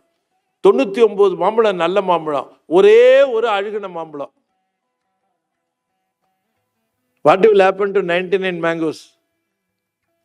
All 99 mangoes will fight back and cure the rotten mango. அந்த ராட்டன் மேங்கோவை நல்ல மாம்பழம் மாத்திருமா? ஆனா ஒரு ராட்டன் மேங்கோ எல்லாத்தையும் மாற்றும். புரியுதா உங்களுக்கு நான் என்ன சொல்றேன்? அப்ப நன்மை பொருள் என்று சொன்னால், நல்லா கவனமா கேட்கணும். நன்மை பொருள் என்று சொன்னால், என் பையன் நல்ல பையன்னு சொன்னா, தீமை வந்து சேர்ந்தாலும் அஃபெக்ட் ஆகாம இருக்கிற பையன். ஏன்னா கிளாஸ்ல எத்தனை பேர் என்ன வேணா இருப்பாங்க, ஒருத்தன் அப்படி இருப்பான், ஒருத்தன் எப்படி இருப்பான். நம்ம பையனை கரெக்டாக வளர்த்துருக்கோன்னா கரெக்டாக அவன் இருப்பான். அவன் கரெக்டாக மெயின்டைன், அவனுக்கு எது தீயது எது நல்லது அப்படி இருப்பான். அந்த மாதிரி தான் நமக்கு டிஃபைன் பண்ணுவோம். எனவே நன்மை பொருள் என்றால் தீமை வந்து சேர்ந்தாலும் நன்மையான பொருளாகவே இருப்பது. அப்படி உண்மையான நன்மை பொருள் எது என்று பார்த்தால் உலகத்தில் எல்லாமே தீமை வந்து சேர்ந்தால் அது தீய பொருளாகி விடுகிறது. ஒரே ஒரு பொருள் தான் நன்மை பொருள்னு தெரிய வந்தது. எதுன்னா சிவபெருமான். ஏன்னா அந்த நன்மை பொருள்ல நஞ்சு வந்து சேர்ந்தது. நஞ்சு வந்து சேர்ந்தும் அவர் நன்மை பொருளாகவே இருந்தார். நஞ்சு அமுதாச்சு. அதனால அவர் ஒருத்தர் தான் நன்மை பொருள் என்கிறார் நம்முடைய ஞானசம்பந்தர். அப்ப நன்மை பொருள்னு சொன்னது காரணம், நஞ்சை கண்ட தடக்கும் அதுவும் நன்மை பொருள் போரும்.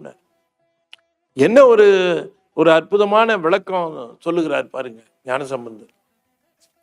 வெஞ்சொல் பேசும் வேடர் மடவார் இதனம் அதியேறி அஞ்சொற் கிளிகள் ஆயோ என்னும் அண்ணா மலையாரே. அப்ப இப்பதான் வந்து நம்ம அந்த இதனம் அது ஏறி அங்கிருந்து அந்த கல்லு விட்டு எரிஞ்சு அந்த கிளிகளை விரட்டுகிறாள். கச்சியப்பர் எழுதுகிறார்,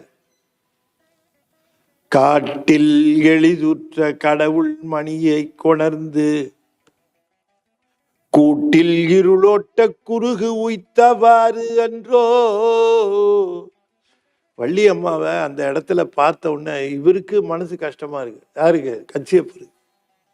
சாதாரண பெண்களோட பெண்களா அவளும் அங்க இருக்கு. அவ யார்? அவ தீட்டு செஞ்சுடர்வேல் தீட்டு செஞ்சுடர்வேலோன் தேவியாம் தெள்ளமுதை. ஒரு பறவை என்ன பண்ணும், ராத்திரி தன்னுடைய கூட்டுக்குள்ள வெளிச்சம் வேணுங்கிறதுக்கு மின்மினி பூச்சி எடுத்துட்டு வந்து அதை ஒட்டி வச்சிடும். அந்த வெளிச்சம்தான் அது உள்ளுக்குள்ள இருக்கும் இரவு முழுக்க. அதே மாதிரி அது தெரிஞ்சுக்கிட்டே இருக்கும்போது அதுக்கு காட்டுல ஒரு சிந்தாமணி கிடைச்சிது. நினைத்ததை தருகின்ற சிந்தாமணி. அது சிந்தாமணின்னு தெரில, அது அப்படியே அழகுல கொத்திட்டு வந்து கூட்டுல வச்சிருச்சு. வெளிச்சத்துக்காக வச்சுது. வெளிச்சமா அது என்ன வேணாலும் தரக்கூடியது. ஆனா அந்த குருவிக்கு அந்த பறவைக்கு அந்த பெருமை தெரியுமா? தெரியாது. அது மாதிரி வேடுவர்கள் அம்பாளோட பெருமை தெரியல, வள்ளியம்மாவுடைய பெருமை தெரியல. அவளை கொண்டாந்து புணம் காக்கிறதுக்கு வச்சிருக்கிறாங்க. ஐயா, பூட்டு சிலை வேர்க்கையார் புணம் காப்ப வைத்ததுவே தேவியாம் தெள்ளமுதை பூட்டு சிலை கையார். புணத்தை காவல் காக்க கொண்டு வச்சது எப்படி இருக்குன்னா, கிடைத்தற்கரிய மணியை கொண்டு போய், சிந்தாமணியை கொண்டு போய் பறவை தன்னுடைய கூட்டிற்குள்ளே வைத்தது போல வைத்து விட்டார்கள் என்றார். இப்போ அவளுக்கு அருள் செய்வதற்காக முருகப்பெருமான் வருகிறார். அல்ல, வள்ளியம்மாவை பற்றி நாம் சரியாக தெரிந்து கொள்ள வேண்டும். வேடுவரிடம் வளர்கிற காலத்திலும் சரி, அவளுக்கு அந்த எளிய முறையில ஐம்புல வேடரின் வளர்ந்தனே அயர்ந்தன என்று சொல்லுகிற மாதிரி அந்த வேடுவ குலத்திலே வளர்ந்து கொண்டிருந்தாலும் வள்ளியம்மாவுக்கு எப்பொழுதும் முருகன் மேலேயே ஞாபகம். இதை வரலாற்றிலேயோ அல்லது நாடகத்திலேயோ அல்லது படத்திலேயோ தவறாக காட்டுகிறார்கள். இதை காட்டுறதே இல்லை. அந்த அம்மா எப்பவுமே தவத்தில் இருந்தார்கள். இல்லாட்டி முருகன் தேடி வருவானா? ஒரு பெண்ணை தேடி முருகன் வருகிறான் என்று சொன்னால் அவள் எவ்வளவு தவமுடையவளாக இருக்க வேண்டும். அதை சரியாக காட்ட வேண்டும். ஆனா இங்க இருக்கிற சினிமாக்காரவங்களுக்கும் இங்க இருக்கிற மற்றவங்களுக்கும் அவங்களுக்கு வந்து அந்த சீரியஸ்னஸ் தெரியறது இல்லை. வள்ளியம்மாவை ஏதோ ஒரு காமெடி பீஸ் மாதிரி காட்டிட்டு அந்த மாதிரி காட்டுகிறார். தாய் வந்து என்னமா அந்த தவத்தில் இருக்கிறாள். சினிமாவில் காட்டுறதெல்லாம் அபத்தம் தானே. அதாவது ஒரே ஒரு உதாரணத்தை சொல்லிட்டு மேலே போகிறேன், உங்களுக்கெல்லாம் தெரியணுங்கிறதுக்காக சொல்கிறேன். சினிமாவில் ஒரு படத்தில் காட்டுவான், ஒரு தாத்தாவை கொண்டு போய் ஹாஸ்பிட்டலில் சேர்த்துருப்பாங்க. அவருக்கு டியூபு கியூபெல்லாம் சொருகி விட்டுருப்பாங்க ஆஸ்பத்திரியில். அவர் மூச்சு விடுறது கஷ்டப்பட்டு இழுத்துக்கிட்டு இருப்பார். 85-90 வயசு ஆயிருக்குன்னு வச்சுங்களேன். அவர் இழுத்துக்கிட்டு கிடக்கும். இந்த கேமராவில் இப்படி காட்டுக்கிட்டே இருப்பான். அதே ஆஸ்பத்திரியில் இன்னொரு வார்டில் பிரசவத்துக்கு ஒரு பெண்ணை கொண்டாந்து சேர்த்துருப்பாங்க. அந்த பெண்ணு பிரசவத்தில் கத்திக்கிட்டு இருப்பான். இந்த தாத்தா மூச்சோட கஷ்டப்பட்டுட்டு இருப்பார். இந்த பெண்ணு பிரசவத்துக்கு கத்திக்கிட்டே இருப்பார். அந்த பெண்ணு வேற யாரும் இல்லை, இந்த தாத்தாவோட பேத்தி தான். படம் புரியுதா உங்களுக்கு? நான் சொல்லுவது தமிழ் திரைப்பட கதை. ஆனா இது ஈஸியா புரியும்னு நினைக்கிறேன். மஞ்சை பொழிந்த மதியம் சூடும் வானோர் பெருமானாரை விட இது கொஞ்சம் ஈஸியாக புரியும். இது அங்கே இந்த பக்கம் தாத்தா அவர் ஹாஸ்பிட்டலில் கஷ்டப்பட்டுட்டு இருப்பார், இந்த பக்கம் இந்த அம்மா அது பிரசவத்துக்கு கஷ்டப்பட்டுட்டு இருக்கோம். இப்படி காட்டிக்கிட்டே இருப்பார். தாத்தா தசு புசுன்னு இருப்பார், டக்குன்னு நின்றுடும். உடனே என்ன நடக்கும்? சொல்லுங்க சும்மா. பக்கத்துல தப்பா சொல்றீங்க. நீங்க தமிழ் படம் சரியா பாக்குறது. ஒரு விளக்கு அணையும், தாத்தா அப்படி தலையை சாச்ச உடனே ஒரு விளக்கு பொசுக்குன்னு அணையும். டைரக்டரை மறந்துடுறீங்க நீங்க.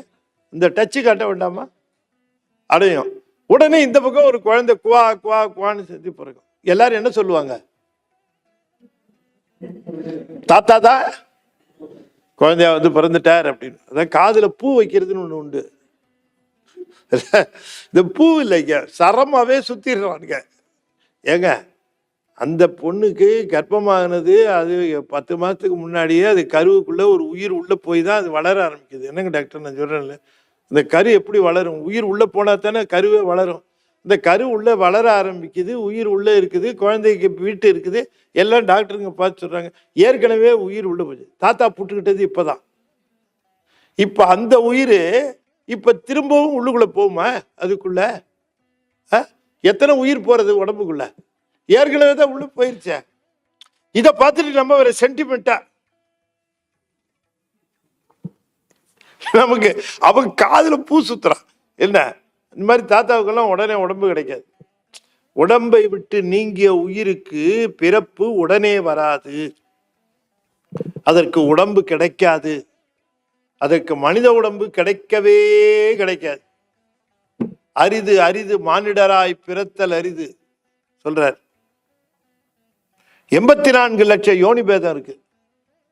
எத்தனை? 84 லட்சம் யோனி பேதம். அதுல மனுஷனு உண்டு, அதுல உண்டு. இப்ப விட்டுச்சுன்னா அடுத்த பிறவி என்ன வருங்கிறது அப்பர் சமைச்சார். புழுவாய் பிறக்கணுங்கிறார். புழு கூட வரத்துக்கு வாய்ப்பு இருக்குங்கிறார். ஏன்னு கேட்டீங்கன்னா ப்ராபபிலிட்டி தான். இப்ப ஒரு காயினை தூக்கி போடுறேன், ஹெட் ஆர் டெய்ல்னு கேட்கிறேன், என்ன ப்ராபபிலிட்டி? 1/2. Head R tail 1/2. சரி, ஒரு பெரிய பாக்ஸ்ல 1000 நம்பர் போட்டு 316 தான் வரணும்னு சொல்றேன், என்ன probability? 1/1000, 0.001. Probability is very low.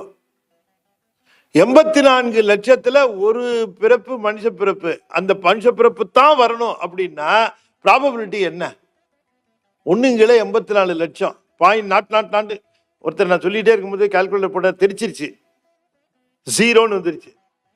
அதைத்தான் 0 ப்ராபபிலிட்டி. இந்த பிறப்பு போனா இன்னொரு தடவை மனுஷ பிறப்பு வரும்னு ரொம்ப பேர் கற்பனை பண்ணிட்டு இருக்காங்க. நாட் நெசசரிலி, வரத்துக்கு அவசியம் இல்லை. இப்பிறவி தப்பினால் எப்பிறவி வாய்க்குமோ யாது வருமோ அறியேன். தாய்மானவர் கதறுகிறார். என்னறிய பிறவிதனில் மானுட பிறவிதான் அரிது அரிதுகான். என்னறிய பிறவிதனில் மானுட பிறவிதான் அரிது அரிதுகான். இப்பிறவி தப்பினால் எப்பிறவி வாய்க்குமோ யாது வருமோ அறியேன். இரவாத இன்ப அன்பு வேண்டி பின் வேண்டுகின்றார், பிறவாமை வேண்டும் மீண்டும் பிறப்புண்டேல். என்ன பிறப்புன்னு கேட்க முடியாது, நீ என்ன வேணா பிறப்பு கொடுப்ப, ஆனா அந்த பிறப்பு எதுவா இருந்தாலும் உன்னை மறவாமை வேண்டும். சிலந்தியா போட்டாலும், யானையா போட்டாலும், கொக்கா போட்டாலும், நாரையா போட்டாலும், எறும்பா போட்டாலும் உன்னை என்றும் மறவாமை வேண்டும். ஆகையினாலே அந்த சினிமா வந்து எப்படி ஃபூலிஷா எடுக்கிறாங்கிறதெல்லாம் நம்ம சொல்ல வேண்டிய அவசியம் இல்லை. திருமுறைகள் படித்தவர்களுக்குத்தான் உயிரினுடைய தன்மையும் மற்ற செய்திகளும் தெரியும். ஆகையினாலே அப்படி அந்த மாதிரி வள்ளியையும் அந்த மாதிரி காட்டுகிறார்கள். சினிமாவில் காட்டுகிற பொழுது ஏதோ ஒரு சீப்பு லுக்கு, சீப்பு பிஹேவியர் அந்த மாதிரி இல்லை. வள்ளியம்மா தபசி, அவங்க தபத்தினுடைய உயர்வு. வள்ளியம்மா நமக்கு என்னன்னு சொல்லுகிறேன். அப்படிப்பட்ட அந்த வள்ளியை மனம் புணர வந்த பெருமானவர் நேரா தேடிக்கிட்டு வருகிறார். வள்ளி போகல, இருந்த இடத்திலேயே முருகனை நினைத்து கொண்டு இருக்கிறாள். வள்ளியை தேடிக்கொண்டு வருகிறார். வாரீரும் கூந்தல் நல்லாய் வாரிரும் கூந்தல் நல்லாய் மதிதளர்வேனுக்கு உன்றன் பேரினை உரைத்தி. அவள் முருகனையே நினைத்து கொண்டு இருக்கக்கூடிய அந்த தன்மையில முருகப்பெருமானுடைய திருநாமத்தையே நினைத்து கொண்டு அவனையே நினைத்து கொண்டு இருக்கிற அவகிட்ட போய், பெண்ணே நீ பார்க்க மிகவும் அழகாக இருக்கிறாய், உன்னுடைய பெயரை சொல்லுங்க. அவன் ஒன்றும் சொல்லலை, பேசவே இல்லை. அவள் முருகனையே நினைத்து கொண்டு இருப்பதனாலே ஏதோ ஒரு வேடுவன் அவன் இங்கே நம்மிடம் கேட்கிற கேள்விக்கு நாம் பதில் சொல்ல வேண்டிய அவசியமில்லை என்று கருதி நிற்கிறாள். வாரீரும் கூந்தல் நல்லாய் மதி தளர்வேனுக்கு உன்றன் பேரினை உரைத்தி. உன் பேரை சொல்லுமா? அவ சொல்லல. சரி, நீ பேர் சொல்ல வேண்டியதில்லை. நின்றன் பேரினை உரையாயின் உன்றன் ஊரினை உரைத்தி என்றான். இவன் தான் பேசுறான், முருகன் தான் பேசுறான், அவ ஒண்ணுமே பேசல. உன் ஊரையால் சொல்லு, எந்த ஊர்னு சொல்லு. அதுக்கு அவன் பதில் சொல்லல. நின்றன் ஊரினை உரையாயின் சீரிய நின் ஊருக்கு செல்லும் வழி எது என்றான். அதை உரைத்தி என்றான். உன் ஊருக்கு போற ரூட்டை காட்டு. நீ கோடு போடு, நான் ரோடு போட்டுக்கிறேன், நீ காட்டு. ஏன்னா அந்த மாதிரி ஊருக்கு கோடு போட்டு அந்த வழியிலேயே நான் போய் அந்த ஊர்ல உன்ன மாதிரி அழகான பெண்ணு இருக்க வாய்ப்பு கிடையாது, நான் கேட்டு தெரிஞ்சுக்கிறேன் என்று கேட்கிறாராம். அதை பார்க்கிற பொழுது கச்சியப்பர் எழுதுகிறார், இப்படியெல்லாம் வள்ளியம்மாவுக்காக போய் நின்று அவர் வருத்தப்படுவது போல இருக்கிறாரே. உலைப்படு மெழுகு என்ன உருகியே ஒருத்தி காதல் வலைப்படுகின்றான் போல வருந்தியே இறங்கா நின்றான். ஏதோ காதல் வயப்பட்டு போய் நிக்கிற மாதிரி முருகப்பெருமான் போய் நிக்கிறார். ரெண்டு பசங்க ஒருத்தருக்கு ஒருத்தர் பேசிக்கிட்டான். அவன் கையில பெரிய சாக்லேட் வச்சிருந்தான். இந்த பையன் கொஞ்சம் சாமர்த்தியமான, சாக்லேட்டு கேட்டால் தரமாட்டான் அவன். டேய் ஒரு பந்தயம் வைக்கலாமாடான்றான். என்ன பந்தயம்? பந்தயம் வைக்கிறேன், பந்தயத்தில் தோத்தா நீ சாக்லேட்டை கொடுத்துட்றியான். தோத்தா கொடுக்குறேன்டா. நான் ஜெயிச்சா நீ சாக்லேட் எனக்கு கொடுக்கும். சரி, இங்க பார், மானத்தில் என்ன தெரியுது? நிலா. இந்த நிலாவை ஆட்டி காட்டணும். இந்த நிலாவை ஆட்டி காட்டும். செய்வியா? எப்படா நிலவை ஆட்டுறது? முடியாதேடா. நீ முடியுமா? முடியாதா? முடியாது. நான் முடிச்சு காட்டுறேன். சாக்லேட் கொடுத்துறியா? கொடுத்துறேன். ஒரு கல்லை எடுத்தான், பக்கத்திலேயே ஒரு நீர் நிலை, அதுல அந்த நிலை தெரிஞ்சுது. கல்லை விட்டு எரிஞ்சான். எரிஞ்ச உடனே அந்த நிலை ஆட ஆரம்பிச்சுது. பார்த்தியா, நிலாவை ஆட்டிட்டல, சாக்லேட்டை கொடு அப்படின்னு வாங்கிட்டான். நிலாவை ஆடிச்சு இல்லை, முருகனா ஆடுனா இல்லை. முருகன் உயிர்கள் மேல் வைத்திருக்கக்கூடிய கருணையினாலே அவ்வாறு ஆடுவது போல அது காட்டிற்று. உலைப்படு மெழுகென்ன, உலையில போட்ட மெழுகு எப்படி உருகுமோ அப்படி வள்ளியம்மாவினுடைய காதலுக்காக உருகுவது போல நின்றான். உலைப்படு மெழுகென்ன உருகியே ஒருத்தி காதல் வலைப்படுகின்றான் போல வருந்தியே இறங்கா நின்றான். வருந்தி அங்கே நின்றான். அது எப்படி இருந்தது? கலைப்படு புதிய கலைப்படு மதிய புத்தேல் கலங்கலம் புனலில் தோன்றி அலைப்படும் தன்மை தன்றோ அருமுகன் ஆடல் எல்லாம். அந்த கலைகள் கூடிய மதியானது குளத்திலே இருக்கக்கூடிய நீரிலே ஆட்டம் காணுவது போல நமக்கு அவன் ஆடுவது போல தெரிகிறது. அவனுடைய கருணையினாலே அவ்வாறு நிற்கின்றான் என்று குறிப்பிடுகின்றார். பிறகு அவர்கள் தந்தை அந்த நம்பிராஜன் வந்தான். வந்ததை கேட்டவுடனே இங்கிருந்து ஓடி விடுங்கள் என்று சொல்லுகிறாள். அவன் வேங்கை மரமாகிறான். நம்பிராஜன் அம்மா இந்த இடத்துல மரமே கிடையாதுன்னு. உடனே அண்ணன்மார்கள்லாம் வெட்டி போட்டுருவோன்னு சொல்றாங்க. வேணாண்டா, நிழலா இருக்கட்டும் அப்படின்னு சொல்லிடுறான். அங்கேயே நிற்கிது. அவர்களெல்லாம் திரும்பி போகிறார்கள். திரும்பவும் ஒரு வேடுவனாக வருகிறார். வேடுவனாக இன்னும் நீங்க போகவில்லையா என்று கேட்கிறாள். என் மீது உனக்கு அக்கறை விட்டது அல்லவா, நீ எப்படியாவது என்னை திருமணித்து பார், நான் வேடுவர் குலத்தை சேர்ந்தவன். நீ வேடுவன் போல இருந்தாலும் மாயஜாலங்கள்லாம் தெரிந்தவன் போல இருக்கிறாய். வேடுவன் போல வந்தாய், வேங்கை மரமாக நின்றாய், திரும்பவும் வேடுவனாகிறாய், நினைத்தால் நினைத்த வடிவம் எடுத்துக் கொள்ளுகிறாய். உன்னை எவ்வாறு நம்புவது? நீ சென்று விடு இங்க இருந்து என்று சொல்லுறதுக்குள்ள திரும்பவும் அவனுக்கு வந்துட்டாங்க. அப்ப இவர் ஒரு முதிய கிழவன் போல ஆகிறார். முதுமையுடையவன் போல ஆன உடனேயே அவர்கள் யாரையா நீர் என்று கேட்கிறார்கள். நான் குமரி தீர்த்தம் ஆடலாம் என்று வந்தேன். இங்கிருந்து 7 மலைகளுக்கு அப்பாலே அந்த சுனை இருக்கிறதா, அதிலே ஆடலாம் என்று வந்தேன். பசியாக இருக்கிறது என்று சொன்னேன். அம்மா, வயசானவர், உனக்கு பாதுகாப்பாக இருப்பார், அவருக்கு வேணுங்கிற உணவித்தா என்று சொல்லிவிட்டு அவர் கிளம்பி விட்டார்கள். அவள் அவருக்கு தினை மாவு கொடுக்கிறாள். அந்த முதியவர் சாப்பிடுகிறார். சாப்பிட்டு விட்டு, எனக்கு தாகமாக இருக்கிறது, அதனால் அதை காட்டு என்று சொல்லுகிறார். இவள் சுனைக்கு அழைத்து கொண்டு போகிறாள். இப்பொழுது இவளுக்கு சந்தேகம். முதல்ல வேடுவன், அப்புறம் வேங்க, இப்போ வயசானவரா வந்திருக்காரு, உண்மையிலேயே வயதானவரா என்ன என்று தெரியவில்லையே. ஆனால் கொஞ்சம் கொஞ்சமாக உணர ஆரம்பித்து விட்டாள். இது மிகப்பெரிய சக்தியுடைய ஒருத்தர். அங்கே போய் அந்த சுனையில தண்ணியை காட்ட உடனே அவர் குடிக்கின்றார். குடித்த பிறகு, அம்மா, தாகம் தீர்ந்தது, என்னுடைய மோகம் தீரவில்லை. எத்துக்கு முத்தீர் நத்துப்புரை முடியீர்.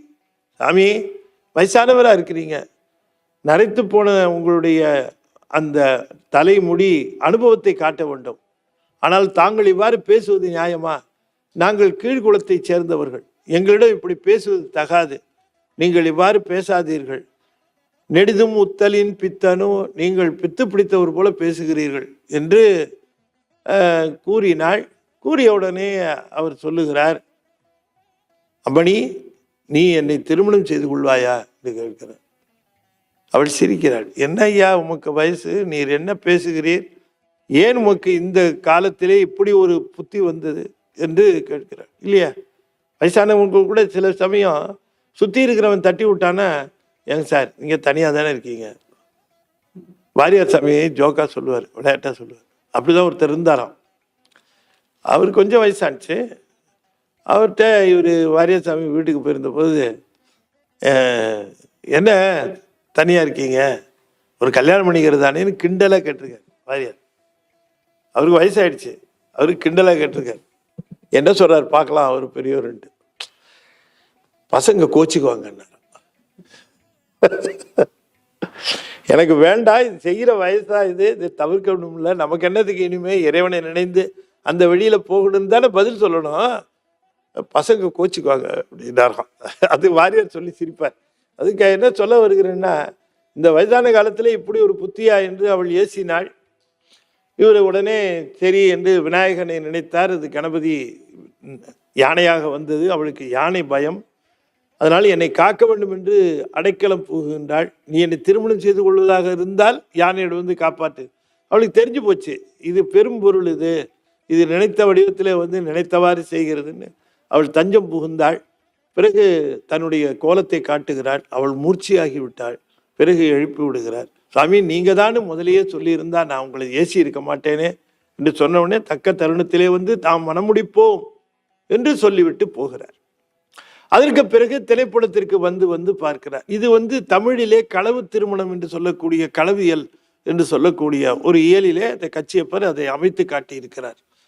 அப்படி சென்று கொண்டு இருக்கிறார். பிறகு திணையானது முதிர்ந்தது, அறுவடைக்கு ஆளாகிவிட்டது.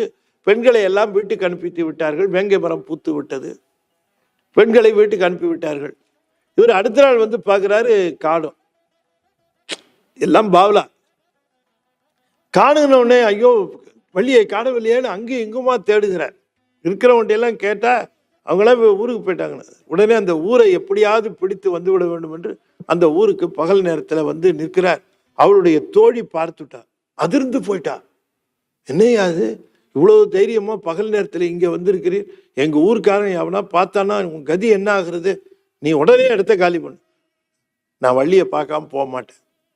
வள்ளியை நான் ராத்திரி நேரத்தில் அழைச்சிட்டு காட்டுறேன். இப்போ பகல் நேரத்தில் அது ரொம்ப ஆபத்து. வள்ளியும் அங்கே முருகனுடைய நினைவாகவே இருக்கிறாள். அவன் நினைவாகவே இருக்கிறதுனால யார்கிட்டையும் எதுவும் பேசல. சூர்கோலாம் தீண்டிற்று என்றார். பேய் பிடிச்சிச்சோ அப்படின்னு எல்லாரும் நினைச்சாங்களாம். சூர்கோலாம் தீண்டிற்று என்றார். கச்சியப்பர் சொல்றார், சூர் பகை தொட்டது ஓரார். சூர்கோலாம் தீண்டிற்று என்றார். பேய் பிடிச்சிருச்சோன்னு நினைத்தார்களாம். ஆனால் சூரனுடைய பகைவனாக இருக்கக்கூடிய முருகன் தான் தொட்டு இருக்கிறான்ங்கிறது தெரியல அவர்களுக்கு. சூர்பகைனார். முருகனுக்கு பேரு சூர்பகை. சூர்பகை தொட்டது ஓரார், அதை தெரிந்து கொள்ளவில்லை அவர்கள். அப்ப இரவு நேரம், இந்த உனக்கு நிச்சயமாக மனமுடித்து தரமாட்டார்கள், நீ அவளை அழைத்து கொண்டு போ என்று, உடன்போக்குன்னு அதுக்கு பேரு. வள்ளி அம்மாவை நீ வருகிறாயா என்று கேட்கிறார். சரி என்று ஒப்புக்கொள்ளுகிறார். எல்லாரும் உறங்குற நேரம், 36 தத்துவங்களும் உறங்குகிற நேரம், ஆன்மாவை அழைச்சிக்கிட்டு முருகன் போகிறார். வள்ளி அம்மா தேடி வரல, முருகன் தான் தேடி வருகிறார். அவர் தான் தேடி வந்தார். அதுதான் வள்ளி சன்மார்க்கம்னு பேரு. ஈசன் தேடி வருவது. நாம இருந்த இடத்திலேயே இருக்கலாம், ஆனால் நம்முடைய எண்ணம் திண்ணிய எண்ணமாக இருக்குமானால், எண்ணியர் எண்ணியாங்கு எய்துவை எண்ணியர் திண்ணியராக பெறின். அம்பாள் எப்பொழுதுமே முருகனையே நினைத்து கொண்டிருந்த காரணத்தினாலே முருகனை அங்கே வரவழைத்து விட்டது. அப்போது அடிகள் எடுத்துக்கங்க. அப்போது அடிகள் என்ன செஞ்சார்? எப்பொழுதும் அப்பர் சுவாமிகள் நினைப்பாகவே இருந்தார். நாவுக்கரசு எனும் நீ நன்னாமம் நயப்புற உலகேழினும் மண்ணுகனு சிவபெருமான் வைத்த பெயர் அவருக்கு. அந்த பெயரை, நாவுக்கரசு எனும் பெயரை எழுதியும் கூறியுமே, ஒரு சொல்தான் எழுதியும் கூறியுமே என்றும் துன்பில் பதம் பெற்றான் ஒரு நம்பி அப்பூதினாரு சிவபிரகாசர். ஒன்றும் செய்யல. எப்பொழுதும் நாவுக்கரசு நாவுக்கரசு நாவுக்கரசு நாவுக்கரசு நாவுக்கரசு. எழுதுறது நாவுக்கரசு, சொல்றது நாவுக்கரசு, பேசுறது நாவுக்கரசு, வீட்டுக்கு பேரு நாவுக்கரசு இல்லம். தண்ணீர் பந்தல் வச்சார் நாவுக்கரசர் தண்ணீர் பந்தல், பாடசாலை வச்சார் நாவுக்கரசர் பாடசாலை, வீட்டில் பையன் பிறந்தான் திருநாவுக்கரசுன்னு பேர் வச்சார் நாவுக்கரசுன்னு. 2ஆவதும் பையன் பிறந்துட்டான். இப்ப என்ன பண்ணுவீங்கன்னு கேட்டார். மூத்த திருநாவுக்கரசு இளைய திருநாவுக்கரசுன்ட்டார். ஒரு பசுமாடு வாங்கினார், நாவுக்கரசுன்னு பேர் வச்சார். அதாவது பரவாயில்ல, எரும மாடு ஒன்று வாங்கினார், அதுக்கு என்ன பேரு? அதுக்கும் நாவுக்கரசுன்னு பேரு. எல்லாத்துக்கும் நாவுக்கரசுன்னு பேர் வச்சார். எப்படி இருந்தாலும் நாவுக்கரசுங்கிற பேரை விட்டுறக்கூடாதுன்னு. நாவுக்கரசு நாவுக்கரசு என்னும் ஒரு சொல்தான் எழுதியும் கூறியுமே. அது என்னாச்சு? நாவுக்கரசர் வந்துட்டார் தேடி. இவர் போகல, அப்போதடிகள் தேடி போகல, அவர் தேடி வரார். இவரை சிவநெறியிலேயே மிக முக்கியமான இடம் எதுன்னு கேட்டால், பக்தி என்பது நாம் இருந்த இடத்திலேயே திண்ணியமாக நினைத்தல், அருளுக்காக உருகுதல். அப்படி வள்ளியம்மா இருந்த இடத்திலேயே முருகனை நினைந்து நினைந்து நினைந்து நினைந்து உருகிய காரணத்தினாலே அவளை தேடி வந்தான் முருகன். இதுக்கு பேரு வள்ளி சன்மார்க்கம் என்று பெயர். தேடி வரும், நாம தேடி போக வேண்டிய அவசியம் இல்லை. சரி, வள்ளியம்மாவை தேடி வந்தார். வள்ளியம்மா யாரு? தெய்வ யானை. யாரு தெய்வ யானை என்பவள்? அருட்சக்தி. வள்ளி என்று சொல்லக்கூடியவள் அது சிற்சக்தி அல்லது ஜீவசக்தி அல்லது ஆன்மா. ஆன்மாவை எப்படி ஆட்கொள்ளுகிறார் என்று காட்டுவது வள்ளி திருமணம். தன்னுடைய அருட்சக்தியை எப்படி கொண்டிருக்கிறார். இந்த பக்கம் ஆன்மா, ஆன்மாவினுடைய தன்னை சேர்த்து கொண்ட ஆன்மாவை தன்னை போலவே ஆக்கி தனக்கோடு சேர்த்து கொண்ட ஆன்மா இந்த பக்கம் வள்ளி. இந்த பக்கம் தன்னுடைய அருட்சக்தி. அருட்சக்திக்கு சமானமாக இந்த ஆன்ம சக்தியை சேர்த்துக்கொள்ள, ஆன்ம சிற்சக்தி இது. அதனால தான் அந்த ஆன்ம சிற்சக்தின்னு ஆன்மான்னு காட்டுறதுனாலதான் அது கருவில இருந்து வந்தது. அது ஏன் மான் அப்படின்னு சொல்லணும் அப்படின்னு கேட்டா, பிரகிருதி மாயைக்கு மான்னு பேரு. பிரகிருதி மாயையிலிருந்து தேகம் கொடுத்து அந்த ஆன்மாவுக்கு வந்ததுனால நம்மெல்லாம் மான் வயிற்றுல பிறந்தவங்க தான். வள்ளியம்மா மட்டும் இல்ல, நம்மெல்லாம் மான் வயிற்றுல பிறந்தவங்க. ஏன் மான் வயிற்றுல பிறந்தோம் அப்படின்னு சொன்னோம்னா, பிரகிருதி மாயை தான் நம்மளை ஈன்றாள். இந்த பிரகிருதி மாயை என்பது நான் சொன்னேன் இல்லையா அன்னைக்க, மழை தண்ணி, தொட்டி தண்ணி, சாக்கடை தண்ணி. அந்த தொட்டி தண்ணி தான் சுத்தமாயை, அசுத்தமாயை. மழை தண்ணி தான் சுத்தமாயை. இந்த பிரகிருதி மாயை என்று சொல்வதிலிருந்து தான் 24 தத்துவங்கள் வரும். கலை என்று சொல்லக்கூடிய வித்யா தத்துவங்கள்ல கலையிலிருந்து தோன்றியது தான் பிரகிருதி மாயை. கலையிலிருந்து வித்தையும் தோன்றும், அராகம் வித்தை அது தோணும். அது இன்னொரு பிரான்ச் என்ன அப்படின்னு கேட்டா, கலையிலிருந்து தோன்றுவது மிக முக்கியமாக நாம தெரிந்து கொள்ள வேண்டியது இந்த 24 தத்துவங்களுக்கும் காரணமாக இருக்கக்கூடிய பிரகிருதி மாயை. அது குணத்தினுடைய வடிவமாக இருக்கும். அதுதான் ரொம்ப சூட்சமா இருக்கும். தூலமா வர்றதுதான் சித்தம். அந்த தூலமா வர சித்தத்துல தான் ராஜசம், தாமசம், சத்துவம் என்கிற குணங்கள் மூன்றும் அதிலே படிந்திருக்கும். உங்களுக்கு புரியுதுங்களா? ஆகையினாலே மான் என்று மான் வயிற்றிலிருந்து பிறந்தாள் என்று சொன்னால் பிரகிருதி மாயை தொடர்போடு பிறந்தாள் தாய். அதனால தான் அது ஆன்மா. இல்லாட்டி கருவில் இருக்க எந்த பெண்ணுமே எந்த கடவுளுமே சைவ சம்பந்தமான கடவுள் எதுவுமே தாயினுடைய கருவிலிருந்து பிறந்து வராது. புராணத்துல நீங்க பார்க்கலாம். பிறவா யாக்கை பெரியோன்னு சிவபெருமானுக்கு பேரு. செம்மான் மகளை திருடும் திருடன் பெம்மான் முருகன் பிறவான் கிரவான். செம்மான் மகளை திருடும் திருடன் பெம்மான் முருகன் பிறவான் கிரவான். பெம்மான் முருகன் பிறவான் இரவான். ஆன்மாவும் பிறப்பு இறப்பு நீங்க வேண்டும்னா பிறக்காமல் இறக்காமல் இருக்கக்கூடியவனோட பிறவியோடு இரவியோடு பிறவி அறன்னு சொன்னார் இல்லையா, அதோட போய் சேர்ந்துக்கணும். இறப்பு பிறப்பு இல்லாத அந்த பேரான்மாவோடு அந்த பெரும்பொருளோடு போய் சேர்ந்துட்டாதான் பிறப்பு நீங்கும். அதனால வள்ளிங்கிற ஆன்மா பிறப்பெடுத்து அந்த பிறப்பிலே தவம் இருந்து அந்த பிரகிருதி மாயினுடைய தொடர்பிலே சகல நிலைக்கு வந்து சகல நிலையில இருக்கிற பொழுது தவம் இருந்து முருகனையை நினைந்து நினைந்து நினைந்து நினைந்து முருகனையே நினைந்து உருகி கொண்டிருந்ததுனால முருகனே தேடி வந்து ஆட்கொள்ள அது அந்த அருள் நிலையை பெற்றது. அந்த அருள் நிலையை பெற்றது.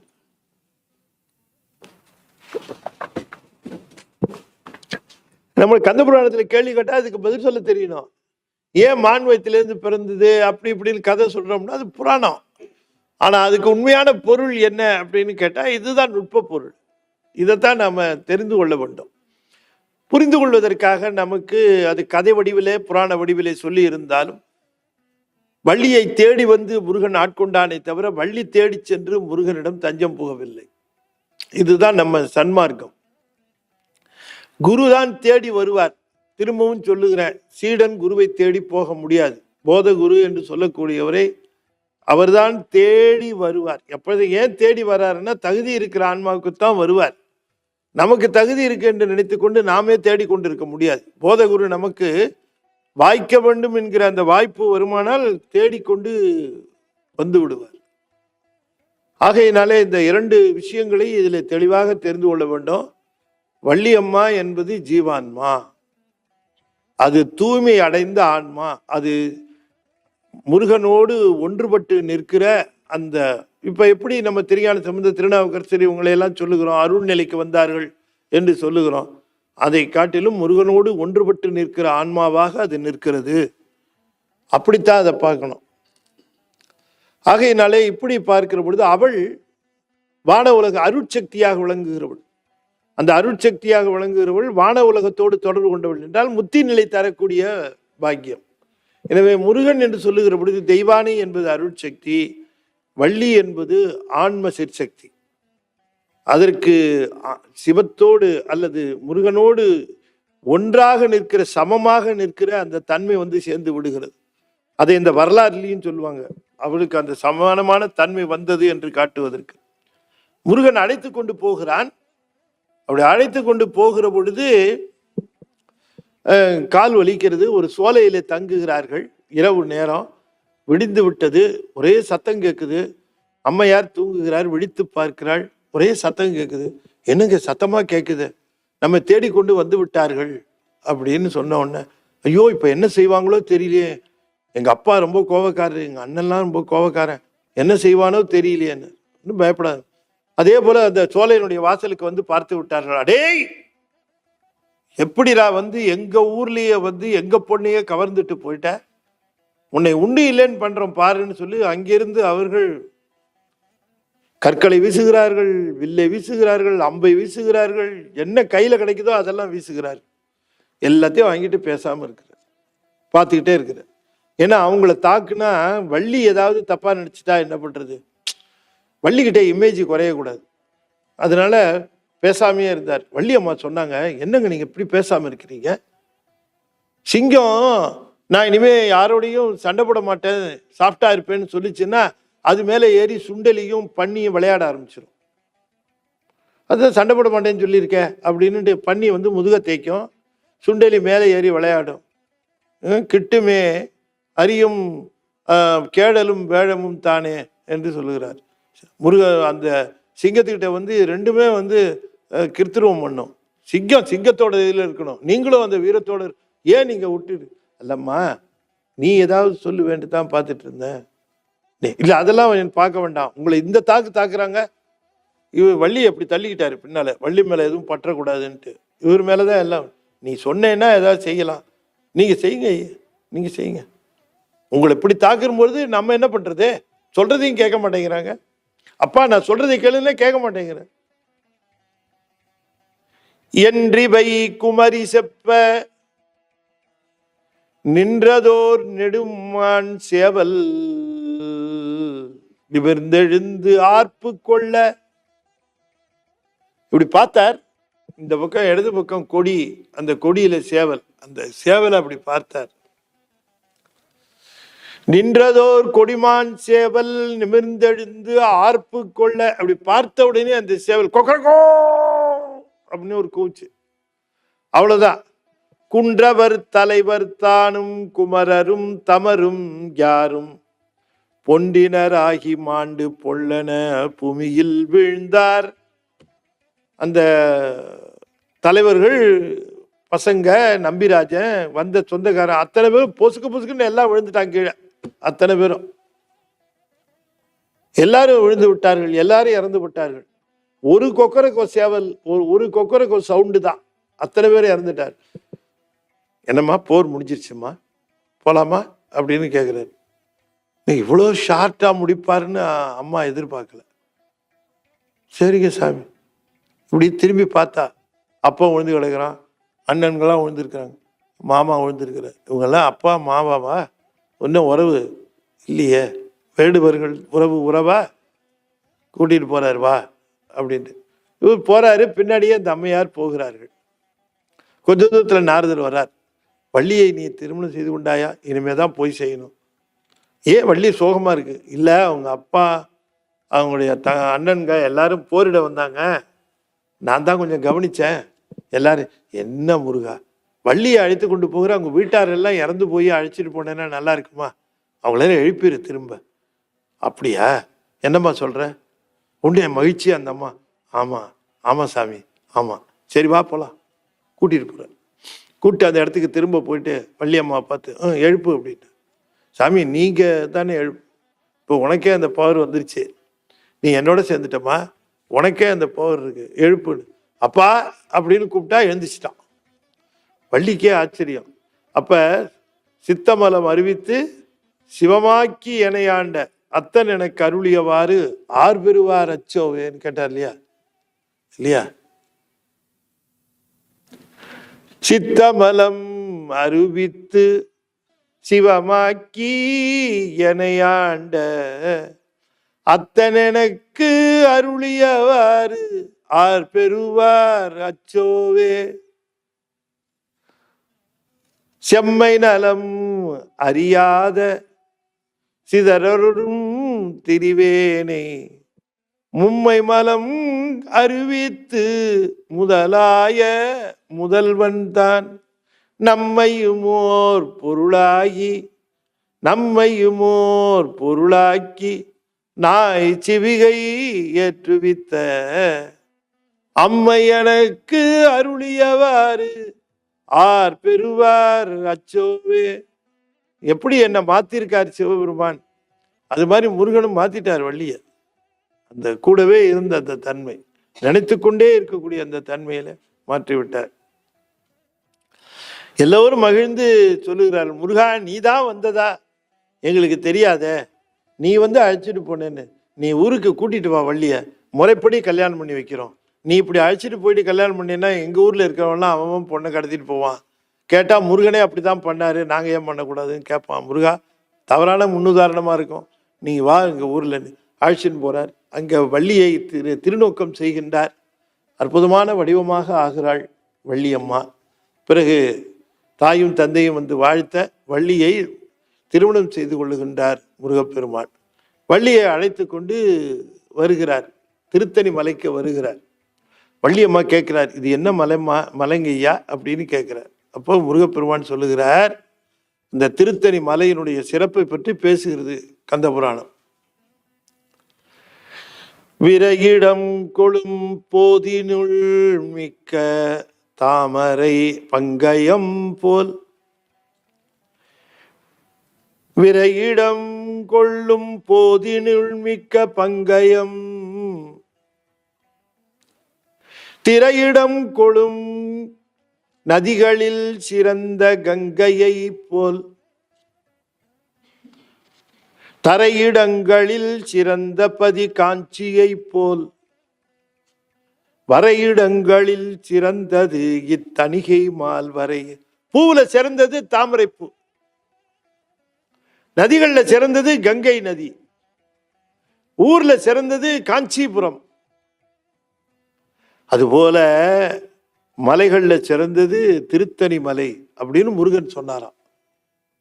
வர இடங்களில் சிறந்தது இத்தணிகை மால் வரைய. அங்கே கொஞ்ச நாள் இருக்கிறாங்க, பிறகு கந்தகிரிக்கு அழைச்சிட்டு போறாங்க. தெய்வ யானை வருந்துகிறாள். உடனே எடுத்து சொல்லுகிறார், அம்மா நீங்க 2 பேரும் சகோதரிகள், என்னையே அடைய வேண்டும் என்று நீங்கள் தவம் இருந்தீர்கள் என்று அது அங்க ஒரு செய்தி வைக்கிறார். ஏனென்று சொன்னால், ஒரு பெண் திருமணம் செய்யும் போது இன்னொரு பெண்ணை அழைத்து வந்தால் அவள் வருத்தப்படுவாங்கிற இலக்கிய நயத்துக்காக வைக்கிறார். உண்மையிலேயே திருவருள் சக்தி அது. அங்கே வள்ளியோடு விற்றிருக்கிறார் என்று கந்தபுராணத்தை நிறைவு செய்கின்றார். இப்ப நம்ம 2 பார்த்தோம். ஒன்று என்ன பார்த்தோம் அப்படின்னு சொல்லுகிற பொழுது, நேற்று பார்த்தது சூரபதுமனுடைய பெருவாழ்வு. சூரபதுமன் ஆரவமனம், கண்மமனம், மாயாமனம் இவற்றை ஒடுக்கினார். அது பாச நீக்கம். இப்பொழுது வள்ளியை மனம் புரிந்து கொள்ளுகிறார். அப்படின்னா தன்னை தருகிறார். வள்ளிக்கு தன்னை தருகிறார், ஜீவான்மாவுக்கு தன்னை தருகிறார். இது சிவப்பேரு. நான் சொன்னது போல பயணி அல்ல, இந்த 2 ரொம்ப முக்கியம். 10வது நூற்பா அவனே தானே ஆகி அந்நெறி ஏகனாகி இறைப்பணி நிற்க மலமாயை தன்னோடு வல்வினை இன்றே என்று 10வது நூற்பா. இந்த 10வது நூற்பா என்ன சொல்லுகிறது என்று சொன்னால், இதனுடைய பயன் பாச நீக்கம் என்று சொல்லுகிறது. பாச நீக்கம் என்பதுதான் சூரபதுமன் முதலான சூரபதுமன் என்கிற மலமும், மாயை தன்னோடு வல்வினை இன்றே என்று சொன்ன அந்த 2ம் தாரகனும் சிங்கமுகாசூரனும்.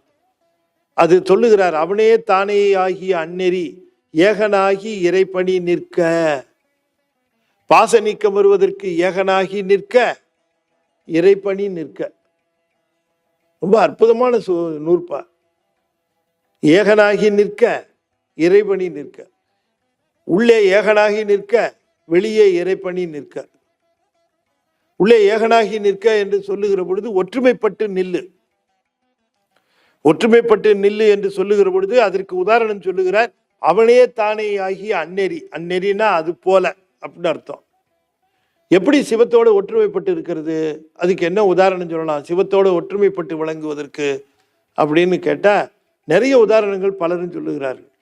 ஒற்றுமைப்பட்டு விளங்குவது, குடத்துக்குள்ள ஆகாயம் இருக்கு, உடைஞ்சதுன்னா மகா ஆகாயத்தோட கலந்துரும் அப்படின்னு. அதை நாம ஒத்துக்கிறது இல்லை. அப்ப குடத்துக்குள்ள இருக்க ஆகாயமும் மகா ஆகாயமும் ஒரே ப்ராப்பர்ட்டியில் இருக்கணும். ஆன்மாவும் சிவமும் ஒரே ப்ராப்பர்ட்டியில் இருக்கா? இல்லையே. இது சிற்றறிவு, அது பேரறிவு. அறிவிலே வித்தியாசம் இருக்கிறது. அதனால அது தப்பு. பாலும் நீரும் சேர்ந்தது போல இருக்கலாமா? நீர் ஆன்மா, பால் சிவம். இந்த நீர் பாலோட சேர்ந்தோன்னா பால் ஆயிடுதுன்னு இல்லை. பாலின் தன்மை குறைஞ்சிரும். Concentration will go down. நீருக்கு இருக்கிற குணமெல்லாம் பாலுக்கு வந்துடும்.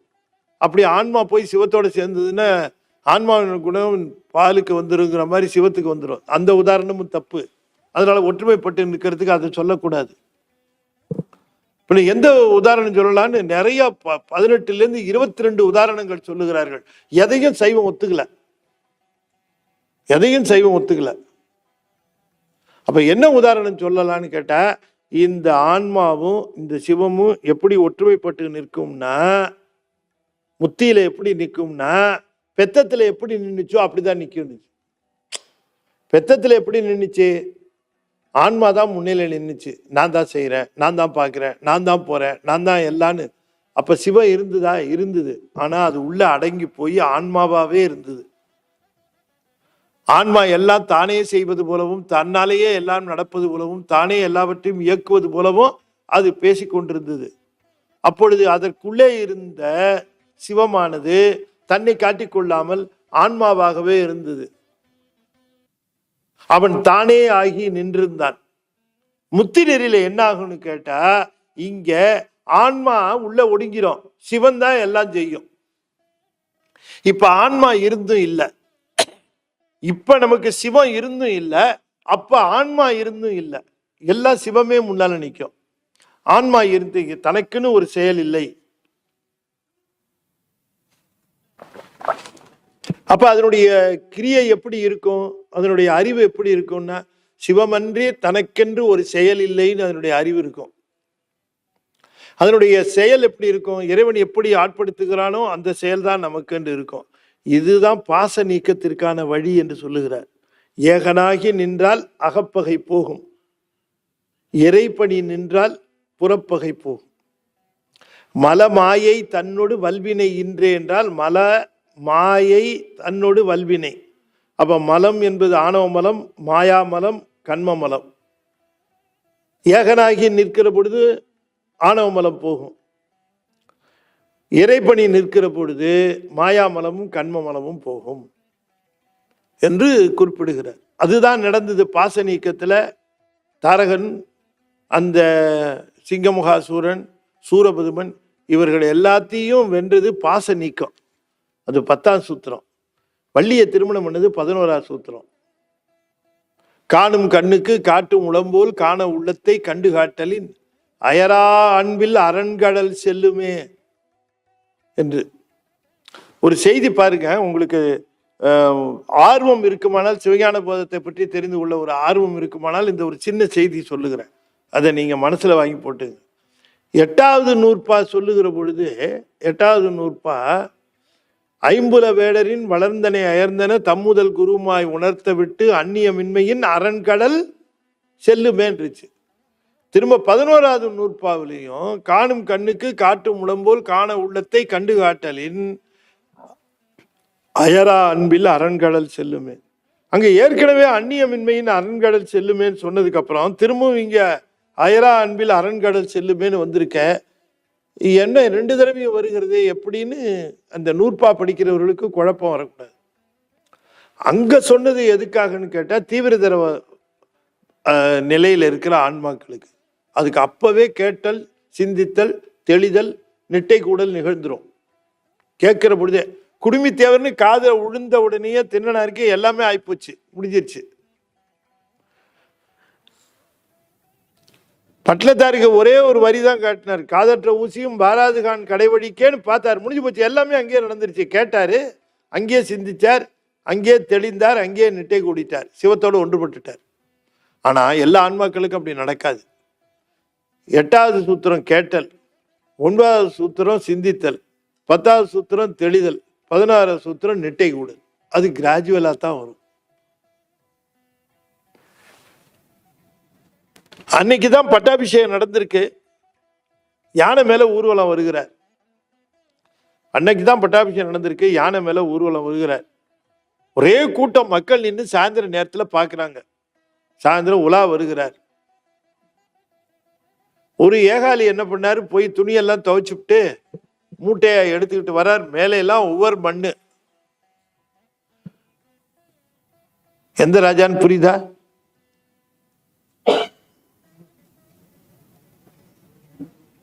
அறுபத்தி 3 நாயன்மார்கள்ல ஒரு நாயன்மாரை பத்தி சொல்றேன். கரெக்டா சொல்லிட்டாங்க ஐயா. சேரமான் பெருமாள் நாயனார். பதில வாங்கறதுக்கு எவ்வளவு கஷ்டப்பட வேண்டியிருக்கு, பிரசவ வேதனையா இருக்கு. சொல்லிட்டாங்க, கரெக்டா சொல்லிட்டாங்க. சேரமான் பெருமாள் நாயனார் கழறிவார். அவர் வராரு யானை மேல. இப்படி பார்த்தாரு, அந்த கூட்டத்துல இந்த ஏகாலி, இந்த துணி துவைக்கிற வண்ணான்னு சொல்லுவாங்க இல்லையா, அவரு இப்ப அவருக்கு ஏகாலின்னு பேரு. அவங்களும் இப்ப வயது நிலைக்கு வந்துட்டாங்க. அந்த காலத்துல அவரு துணியெல்லாம் துவைச்சிட்டு மூட்டையை கட்டி இப்படி மேல வச்சுக்கிட்டு இப்படி வந்து கூட்டத்தோட கூட்டமா நின்று வேடிக்கை பார்க்கிறார். மேலையெல்லாம் ஒரு மணி. இவர் யானை மேல வந்து அவர் பார்த்தாரு பாருங்க. பார்த்த உடனே யானையை கீழே இறக்குனாரு பாகனை. உடனே யானையை பெண்ட் பண்ண வச்சாரு. யானையோட காலில் இருந்து இறங்கி கீழே இறங்கினார் ராஜா. என்ன ராஜா இறங்குறாருன்னு எல்லாரும் மந்திரிகள் எல்லாரும் பார்க்குறாங்க. அவர் நேராக போனார். அந்த மூட்டையை வச்சுட்டு இருந்தவர்கிட்ட போய் காலில் விழுந்தார்.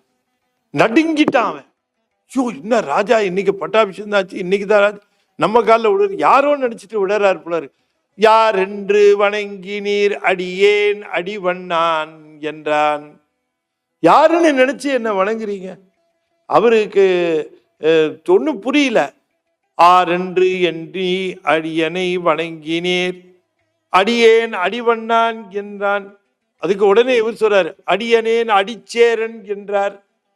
நீ அடிவண்ணான்னா அடிச்சேரன். திருநீற்றின் வாரவேடம் நினைப்பித்தீர். நீ இவருடைய கோலத்தை பார்த்தவொடனே எனக்கு திருநீர் ஞாபகம் வந்துருச்சியா? எனக்கு திருநீற்றை ஞாபகப்படுத்தின. இது திருநீர் இல்லைன்னு எனக்கு தெரியும், ஆனா இதை பார்த்தவொடனே எனக்கு திருநீர் ஞாபகம் வந்துருச்சு. இந்த வெள்ளையா பார்த்தவொடனே திருநீற்றின் வாரவேடம் நினைப்பித்தீர், எனக்கு திருநீற்றை நினைப்பித்தீர், அதுக்காக உன் காலில் உளறீங்க. அப்ப அவர் இருக்கிற நிலை தீவிர தரம். திருநீர் இல்ல, திருநீரை பார்த்தார். சில பேருக்கு திருநீர் மாதிரி இருந்தா பார்த்தா, திருநீரை பார்த்தா வணங்குவாங்க. ஆனா திருநீர் மாதிரி இருக்க வெள்ளையா இருக்கிறதெல்லாம் வணங்க மாட்டாங்க. அவங்க தீவிரம். இன்னும் சில பேர் இருப்பாங்க, திருநீர் அணிஞ்சவங்களை பார்த்து வணங்கலாம் மாட்டாங்க. அவங்க ஆனா திருநீர் பூசிக்குவாங்க. அவங்க மந்தம். இன்னும் சில பேர் இருக்காங்க, திருநீரே பூச மாட்டாங்க. ஏதாவது வம்பு பண்ணுவாங்களேன்னு பவுடர் எடுத்து இப்படி பூசிக்குவாங்க. அவங்க தான் மந்த தரம். இப்படி இருப்பாங்க அந்த இதுல. அதனால 8ஆம் தந்திரம் எட்டாவது நூற்பா அந்நியமின்மையில் அரண்கடல் செல்லுமேனா, இந்த மாதிரி தீவிரதரமா இருக்கிறவங்க அங்கேயே போயிடுவாங்க. அவங்களுக்கு கேட்டல் அங்கேயே நடக்குது, சிந்தித்தல் அங்கேயே நடக்கும், தெளிதல் அங்கேயே நடக்கும், அங்கேயே தான் நிட்டை கூடலும் நடந்துடும். ஆனால் எல்லாருக்கும் அப்படி நடக்காது. அங்க கேட்டல் நடந்து 9வது நூற்பாவில் சில பேருக்கு சிந்தித்தல் நடக்கும், 10வது நூற்பா தெளிதல், 11வது நூற்பா அதுல தான் நிட்டை கூடல். காணும் கண்ணுக்கு காட்டும் உளம்போல் காண உள்ளத்தை கண்டு காட்டலின் அயரா அன்பில் அரண்கடல் செல்லுமே. பாச நீக்க நெடுந்தவனையே போதாதா, சிவப்பேருங்கிறது தனியா வேணுமா அப்படின்னு கேட்பாங்க. அது என்னன்னு புரிஞ்சுக்கணும். அதாவது பாச நீக்கம்னு எல்லா பாசத்தையும் நீக்கினா அந்த அரண்கடல்ல போய் சேர்ந்துடலாமே, அதுக்கு தனியா அரண்கடலை அடையணும்னு சொல்லணுமான்னு கேட்பார்கள். 2 விளக்கம் நாம தெரிந்து கொள்ள வேண்டும். பாச நீக்கம் என்பது துரிய அருள் நிலை, சிவப்பேருங்கிறது ஆனந்த நிலை. இப்போ ரொம்ப ஒருத்தருக்கு பசிக்குது சார், இந்த உதாரணம் சொன்னா உங்களுக்கு புரியும். ரொம்ப பசிக்குது ஒருத்தருக்கு, இருள்ல இருக்கிறார், இருட்டான அறையில இருக்கிறார், எக்கச்சக்கமான பசி. இப்போ இவருடைய பசியை போக்குறதுக்கு என்ன வழின்னு தெரியல. எழுந்திரிச்சா நிக்க முடியுமா, விழுந்துருவோமா அப்படின்னு பயம். இந்த இருள்ல இருக்கிற இப்ப திடீர்னு ஒளி வந்துருச்சு. ஒளி வந்தா மேடை மேல அற்புதமான உணவு, மேடையில அற்புதமான உணவு. இப்ப ஒளி வந்துருச்சு, உணவையும் பார்த்துட்டார். பசி போயிருமா? பசி போயிருமா? ஒளி வந்துருச்சு, உணவு தெரிஞ்சிருச்சு, அதுதான் 10வது சூத்திரம். ஆனா 11வது சூத்திரம் போய் அந்த உணவை எடுத்து அத்துவிதமா தான் வேறு இல்லை, அந்த உணவு வேறு இல்லைன்னு உண்ணணும். அது ஒளி நிலை, அது காட்டும். அருள் நிலை அந்த ஆனந்தத்தை அனுபவிக்க வைக்கும். அப்ப அரண்கடல் செல்லுமேங்கிறது அந்த ஆனந்த நிலையை அனுபவிப்பது.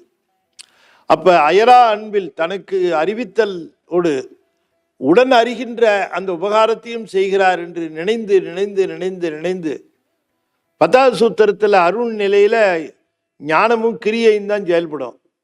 ஆனால் ஆனந்த அனுபவத்தில் இச்சையும் செயல்படும், ஞானமும் செயல்படும், கிரியையும் செயல்படும். அந்த இச்சை என்னன்னு கேட்டா அன்பு. இது என்ன அன்புன்னு கேட்டா, காணும் கண்ணுக்கு காட்டும் உளம்போல் அறிவித்தல் மட்டுமல்லாமல் உடன் அறிகின்ற அந்த உபகாரத்தையும் சிவம் செய்கிறதே என்று நினைந்து நினைந்து நினைந்து நினைந்து அந்த சிவத்திற்கு அன்பு செலுத்துவது. அந்த அன்பு ஆனந்தமாக மாறும். அந்த ஆனந்தத்தை அனுபவிப்பார். அந்த ஆனந்தத்தை தான் வள்ளியம்மா அனுபவிக்கிறார். வள்ளியம்மா தான் ஆனந்தத்தை பெறுகிறாரே தவிர வள்ளியம்மாவிடமிருந்து முருகன் ஆனந்தத்தை பெறுவதில்லை என்கிற அந்த தெளிவை நாம் தெரிந்து கொள்ள வேண்டும். இதற்கு வள்ளி சன்மார்க்கம் என்று பெயர் என்று சொல்லி இந்த கந்தபுராணம் முழுமையும் அந்த நிறைவு பகுதி பாச நீக்கம் சிவப்பேறு என்று சொல்லக்கூடிய பயன். அதுதான் கந்தபுராணத்தினுடைய விளைவு. பாச நீக்கம் நிகழ்ந்து சிவப்பேறு. பாச நீக்கம் என்பது சூரபதனுடைய பெருவாழ்வு, சிவப்பேறு என்பது வள்ளியம்மையினுடைய திருமணம். இந்த இரண்டும் மிக அற்புதமாக சிவஞான போத சித்தாந்த விளக்கமாக அமைகிறது என்று சொல்லி இந்த அளவிலே